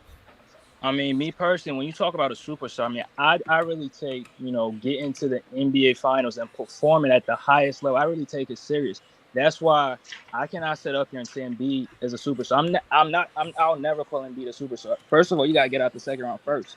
So, by my logic, I have to be consistent. When Kyrie got to the finals, he did not perform. When he got to Dallas, They missed the playoffs the first season, and then the next year they made the moves. They got Daniel Gafford, they got PJ Washington. They made moves before they got to the finals. So if you're saying that because you put Kyrie on the team, they went to the finals, and by that logic, we got to call Pau Gasol a superstar because when he got to the Lakers the year before, they missed the playoffs. And then the next year, they go to the finals. Right. So if you're saying Kyrie's is a superstar because they went to the finals, is Pau Gasol a superstar? Objection, y'all. No. Please let him finish because I'm a cook, right? Yeah, I'm done. Let me know. I wanted to interject. No. I got him, Lee. I got him. Trust me. I'm going to use your own logic against you, brother. So you said that you based it off of their performances in the finals. So you just gonna forget about what Kyrie did in Cleveland against the best fucking team possibly ever in fucking basketball, the Golden State Warriors. You gonna forget about what he did in Cleveland in the finals, though, huh? He was with LeBron, though, Joey. How many years? No, it ain't no. You said you judge a player's performance off the highest play in the finals. That's what you said, right? And I'm talking about this year, bro. We already listen. It doesn't matter. Listen, one. You can't say one season and he's a superstar. You're talking about see, that's my thing with some of y'all. Y'all like to just take a piece of the pie and just force a narrative instead of looking at the whole pie. Hold on. Let me say this. I'm not trying to interject, but you can't measure. What was the initial question? Is he a superstar now? Right. No. What I'm saying is that's the whole point. They didn't specify or give context to whether it's now or the tenor of his career. I mean, Kyrie was a superstar back then, and Kyrie's a superstar now. First of all, this nigga got a movie out. I don't know too many niggas in the NBA playing that got a fucking movie besides LeBron James. So let's be clear on that. George Marathon had a movie, my nigga. He wasn't nowhere near no goddamn. Ant-Man got a movie out. Come on, man. Ray Allen had a movie out. Ray Allen had a movie what out. Movie Ant-Man got out? I forgot the name of that shit, but he was in that movie. It's some next that shit. Nigga, listen, he wasn't the star in that movie. That nigga played a small part in the movie. Let's be clear on that. Let's talk with some context. He was in a movie. Hold up. Yo, let's talk, man. It's leaflet. I know the name of the movie. Hold up. I know the name of the movie. He was in a movie with Adam. He was in a movie with Adam Sandler, Willie Hernan Gomez, and Willie Hernan Gomez was never a superstar in this league, and he started that shit. But that wasn't Ant-Man's movie. It wasn't revolved around him. He played a part in it. Kyrie has a whole fucking movie. Kyrie has a whole fucking movie called Uncle Drew. He is the primary fucking star in that movie. That is true. Listen, I get you on that, but at the same time, okay. Let's not even talk about the Hollywood shit, right? I said what he did in the fucking finals, against the Warriors, right? Possibly the fucking best team that's ever played in the NBA, arguably, right? Right. I also talked about Kyrie is also considered one of the most talented motherfuckers in the NBA. You got players in the league saying that. You got players that used to be in the league saying that. You got 99% of the fucking world saying that. And then on top of that, I said he impacts the game when he's on the floor, right? Luka couldn't smell the fucking finals before Kyrie got here. And please don't say that shit about his first year, because that's the year he got traded, and he didn't even have a whole year with that team, and they weren't even fucking looking to be good anyway. So stop the cap. Luka did get to the conference finals, bro. But without LeBron, Kyrie couldn't even get out the second round. Cut it out. Ooh. Without LeBron, Kyrie Irving, as the man on his team, could not even get to the conference finals. So stop it, bro. He couldn't get to the conference finals with Brooklyn. He couldn't get to the conference finals with the Boston Celtics. It take more than one superstar to get to the finals. And there are rare superstars that can carry a team by themselves. Come on, you need a team to get to the finals. But you're gonna give Kyrie all the credit this out, bro. for Dallas going to the finals. But now, go ahead. Now listen. See now we mixing apples and oranges. You're going can Kyrie be the number one option and take a team to the finals, right? We're not talking about that. We're talking about, is he a superstar? No, he's not. But that's trying to have your cake and eat it too, Joey, to be fair. Wait, hold on. But before we keep on I think Dre's trying to create criteria. No. I was just about to touch on that, Lee. Before we go further, this is why I asked the question, and niggas damn near skated over the question, but we here now with it. What do you define as a superstar? What are you saying is a superstar? Now, I put the example out, but then everybody else has more criteria to it. So, like, go ahead, Dre. A player, a superstar. I mean, I hold these players to high standards. A superstar is any player who's considered a top 5 player in the league and can lead his team to the NBA Finals, perform at a high level, and help his team win a championship. That's a superstar to me. When you talk about basketball. Now, outside of basketball, other things could make you a superstar. Because, for example, I was in Australia in 2017, and Paul George was the cover on 2K, and everybody knew who he was. So, people might say he's a superstar because of that. But me personally, when it comes to basketball, in the basketball world, you got to be considered a top 5 player. You got to be able to lead your team to NBA Finals, win a championship. Kyrie's not a top 5 player.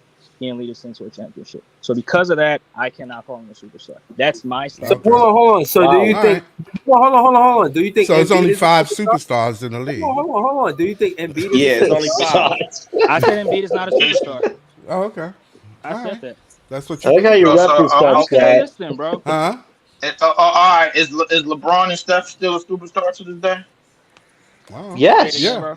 They in the top 5. What is criteria? How about Kevin Durant? He's still a superstar to this day? Is KD a top 5 player? Do you consider him a top 5 player? Because I don't. He was. I mean, for a long time. Wait. No. Answer the question. Is he a superstar or not? He's near top 10. Well, that's not a superstar. No. He said top 5. Make him stand on what he said. He said you got to be top 5 to be a superstar. Is KD a superstar or not? What your criteria? Is KD a superstar right now? What your criteria?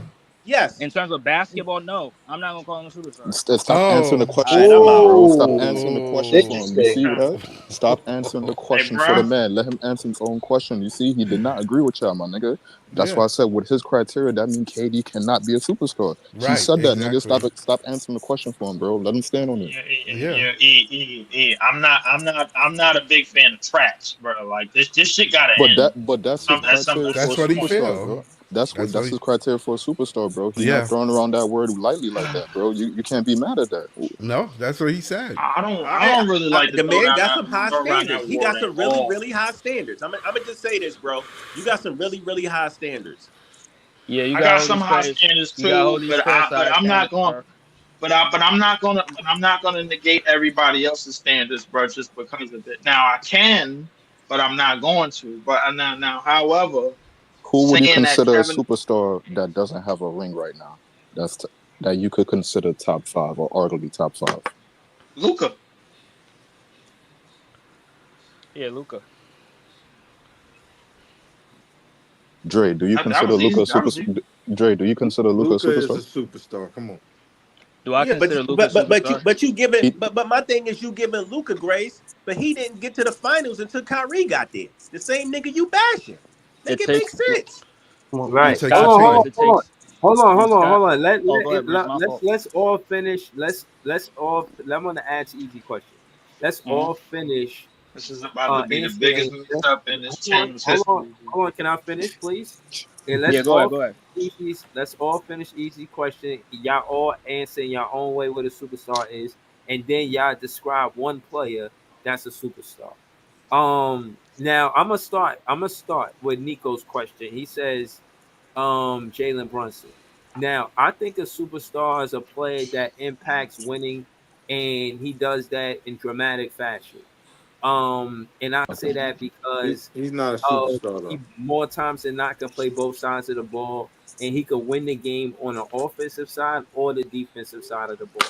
I think that's what a superstar is. They don't necessarily have to. You can't make it contingent on success because, in my opinion, that's a team thing.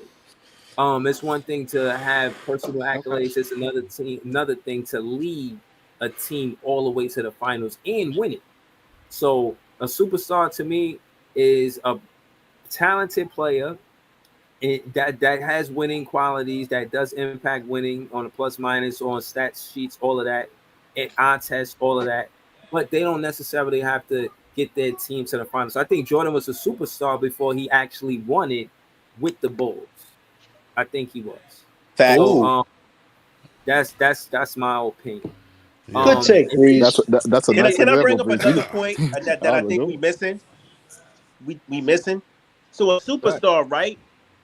It's a difference between. So we got stars and then we got superstars. Like somebody brought up Jalen Brunson. Jalen Brunson is a superstar. He is a star, right? Right. Somebody like, I would say Kyrie is a superstar. Listen, you can go anywhere in this world.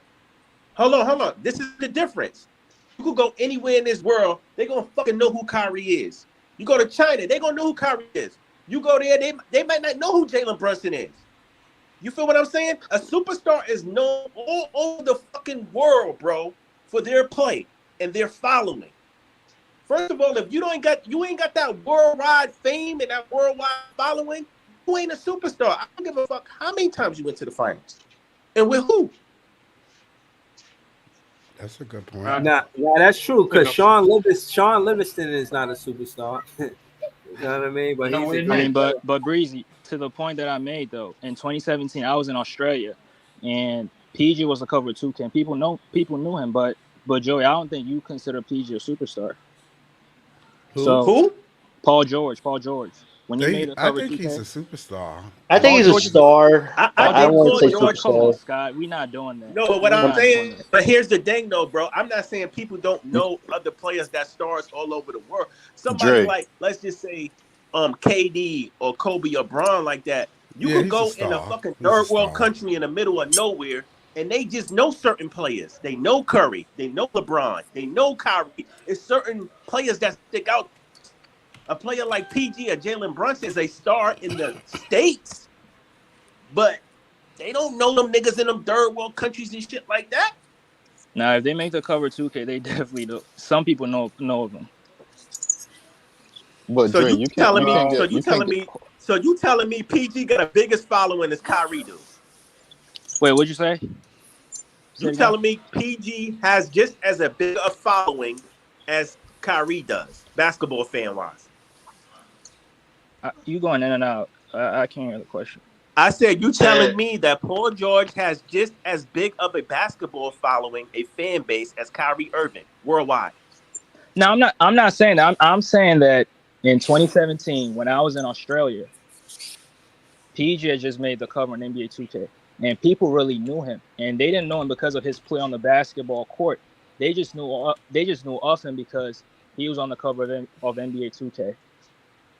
But they didn't know him for his basketball games. I'm not denying that, but all I'm saying, bro, it's levels to this shit. It's levels. Sure. Like KD, there's certain names that just resonate in the NBA all around the world. KD, LeBron, Steph, Kyrie, those names ring bells worldwide, bro. That's facts. I'm not fighting that. But that's why I say in the basketball world. You got niggas that's casuals in third world countries who know who LeBron James is. Facts. Right. Hold on, y'all. Let's not get too far away from the conversation. We still got it with John, PT, and Leaf. Let's start with PT. PT, talk to us. What is your definition of a superstar? Top 10. And give an example of who you would consider a superstar. Yeah, that part too. And I wanted to say that I was saying Jalen Brunson. I'm gonna be honest. I think Jalen Brunson is a superstar. I know that's unpopular on net fan channels. I mean, it's my channel. Nah, he's not. Based the way he played with that team, Breezy, we're not about telling lies, bro. He's not. He's not. Come on, man. No. Trust me, y'all can debate. Maybe to Knick fans. Maybe to Knick fans he is, but he's not. He's not. Okay. We're not gonna make this. We shouldn't. But Breezy, on your definition, he doesn't check it. Hold on. Listen, yeah. Again, this is Knick play. I'm not even tripping. We're gonna go to PT though. Go ahead, PT. Tell us what you think. Yeah, I think top 10. I think SGA is. I'm not even saying the last superstar, but he's a good example of a superstar that hasn't really competed in the playoffs on a high level yet. They were impressive. He was the best player on the team this playoffs, but they're young. That team has a lot of growing, but it's undeniable to me that SGA is a superstar. And I think everybody who's in the NBA top 10 is a superstar. All right, copy that. Everybody. Let's go to Leaf. Leaf, talk to us. Everybody in the top 10 a superstar? Yeah. Everybody? So SGA is a superstar. SGA to me is a superstar, for sure. I think he's on his way. Is Anthony Davis? Brunson is not. Is Anthony Davis a superstar? Yes. I think he. Wait, Anthony Davis? Yes, he's a superstar. Anthony Davis? Yeah. I mean, what about the seasons he was injury prone though? That wasn't really superstar. I don't know. Like to me, that's like asking if Eli Manning is the Hall of Famer. You got to ponder the thought. Right, ponder. No, that's different. Like Eli Manning doesn't have the dominating stats that Anthony Davis. There's a lot of people in the Hall of Fame that don't. PT. I'm just talking about comparing Eli Manning to Anthony Davis. Anthony Davis is without a doubt a dominant player. Like when he was in New Orleans, he was doing what? He definitely lifted the floor on that team. That team made playoffs, and they were garbage, y'all. They made the playoffs. Yeah, but I think it takes a little bit more than that. We not right. That's all. And I think SGA ain't no superstar. He's a young star in the league. He ain't no superstar. He's on his way. He's on his way. Was he first team All NBA? He was. Yes. Yeah, he still got to put some. That's cool and all, Pod, but he still got to put some more work in. Right. Yeah, he do. Is Wemby a superstar? But he takes everybody's head though. Like head to head, he's killing everybody. I just want to see who's going to jump off the top rope. I knew it. I already knew it. Not yet. But my example of the superstar, that defense could carry him to top 10. If he got drafted to a good team off the rip, nigga, everybody would be saying something crazily different. If he went to a good team off the rip, nigga, watch what the fuck would have happened, nigga. That's true. Yeah. Hey, that nigga could have been considered top 10, top 15. Yeah. Playing 29 minutes talking a game. Talking about dropping off the top rope. They ain't jumping off the top rope, nigga. We saw what the fuck he did. The first year, he is being argued to be DPOY. And it's not no fraudulent DPOY, nigga. What? Man, B gave him 7. And he gave Jokic 40. Because look at Zion Williamson and all of that. Look at all the hype Zion Williamson had coming out of Duke, and he was supposed to be a quote-unquote. Is he a superstar? No, he's not. No, he's not. No. He's a young star. Young star is the best way to describe him. Superstar. But how about John Morant? Is he a superstar? Hold on. He's on been a superstar. Listen, John Morant a hood star. Know what I'm saying? That's a fact. Is a superstar. Hey, but let leave. Let him cook. That's a fact. It's my turn? Oh. Yeah. Yeah, go superstar ahead. to me? So what you think is a superstar, and give an example of who you consider a superstar in your example. In your example, bro. think a superstar. I don't really have no definition for a superstar because I don't really use the term a lot. I'm gonna just say who I think it is. To me, it's Giannis. I think what he's been able to do, even in this decade where he's been like hitting the injury bug in the postseason, bro. What he's been able to do and how he's been able to lift the floor on his team, to me is definitely it's definitely beyond scratching the surface of what a superstar should be on both offense and defense. Not to get too much into the play of the superstar, but you got to lift your team to that type of heights. If you want to make claim to that moniker, I mean, but I don't really use the superstar claim at all. So that's not something that I say too much. If people listen to what I say, bro, like you don't never really hear me use the term superstar. But if I had to use the term, I just got one simple answer: Giannis. Facts. Good example, man. Giannis is a superstar. All right, I'm gonna do my example real quick. So my example of a superstar is somebody who's won at all levels. Somebody who, like, listen, he go to any team, he shake shit up. Somebody who's clutch. And that's Steph Curry, somebody who's fucking world renowned, known all over the world for his fucking game. And that's Steph Curry. That's Kevin Durant. That's LeBron James. That's Kyrie Irving. Guys like that. They've won at the highest Don't take all level. the names, Joey. Don't take all the names, bro. Damn, Joey. Wait, I gotta say somebody you didn't say. My bad, y'all. My bad. I'm gonna just go with Steph Curry. He checks all the boxes. Wait, I got a quick question. Do the player got to be in his prime, or it don't matter?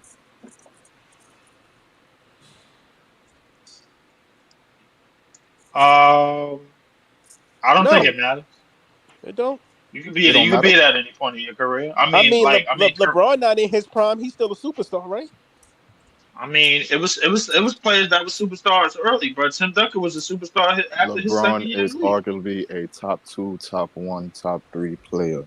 His prime and what separates him from the pack is his prime is almost everlasting. It's been the sun been setting for a long time. That's what true. he is doing right now is still arguably top 10, and when he turns it on, could be top 5.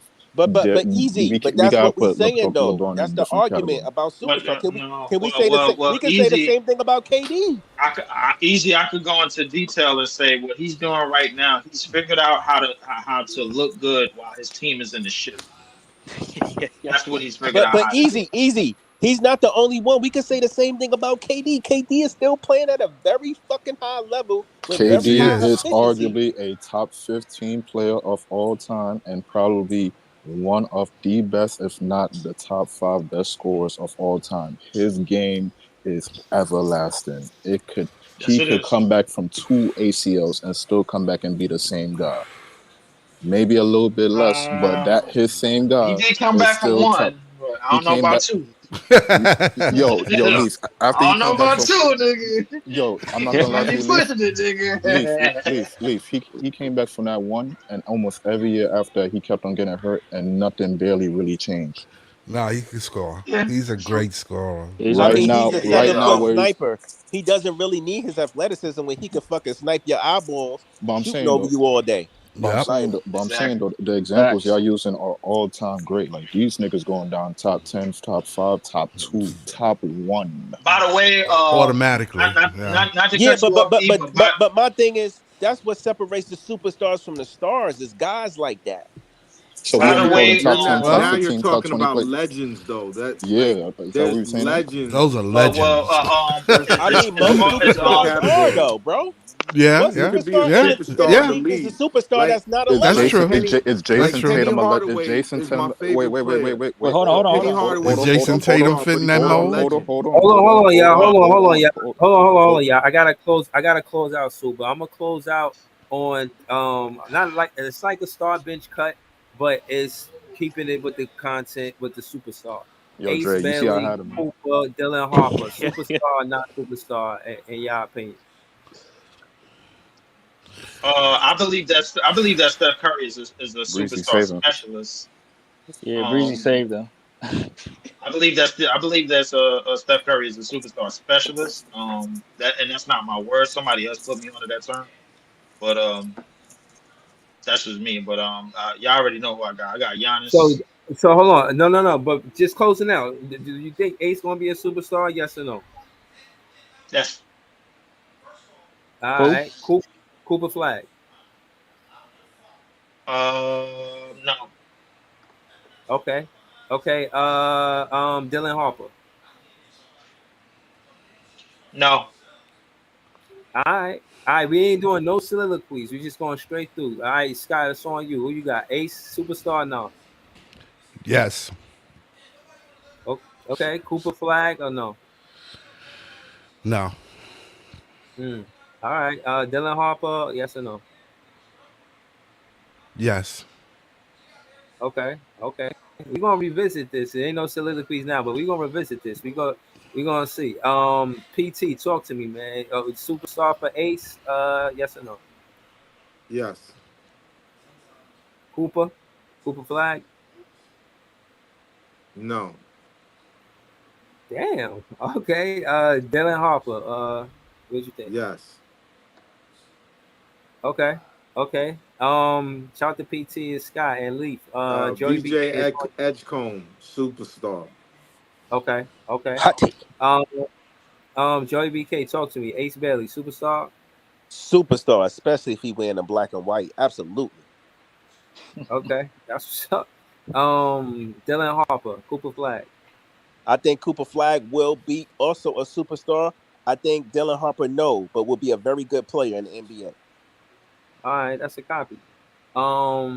Mixed reviews. Let's go to Andre 76. Talk to us, man. Who you got? Ace Bailey, superstar? No. Okay. I just want the chat to know that this is a 76er fan that's answering these questions. All right. Talk to the Andre 76. Cooper Flag or Dylan Harper. How you feel about them? Do you think they have the potential, or yes or no? Yes for Cooper, no for Derek Harper. All right. This is gonna be interesting to revisit. I'm definitely gonna revisit this. We did this August 11th. I'm coming back to this one day. Easy, talk to us, man. Ace Bailey, superstar? No.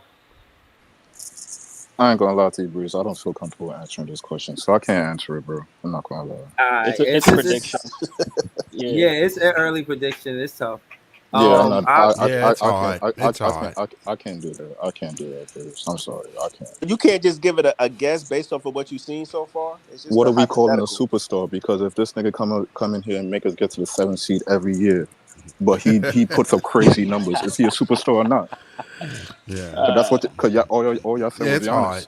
It's hard. He could do what Giannis do, but never get nowhere. What happened there? Yeah, now the that's question, true, but it's a lot of variables that go into that, man. This is tough. Basketball is a team sport. No, Joey.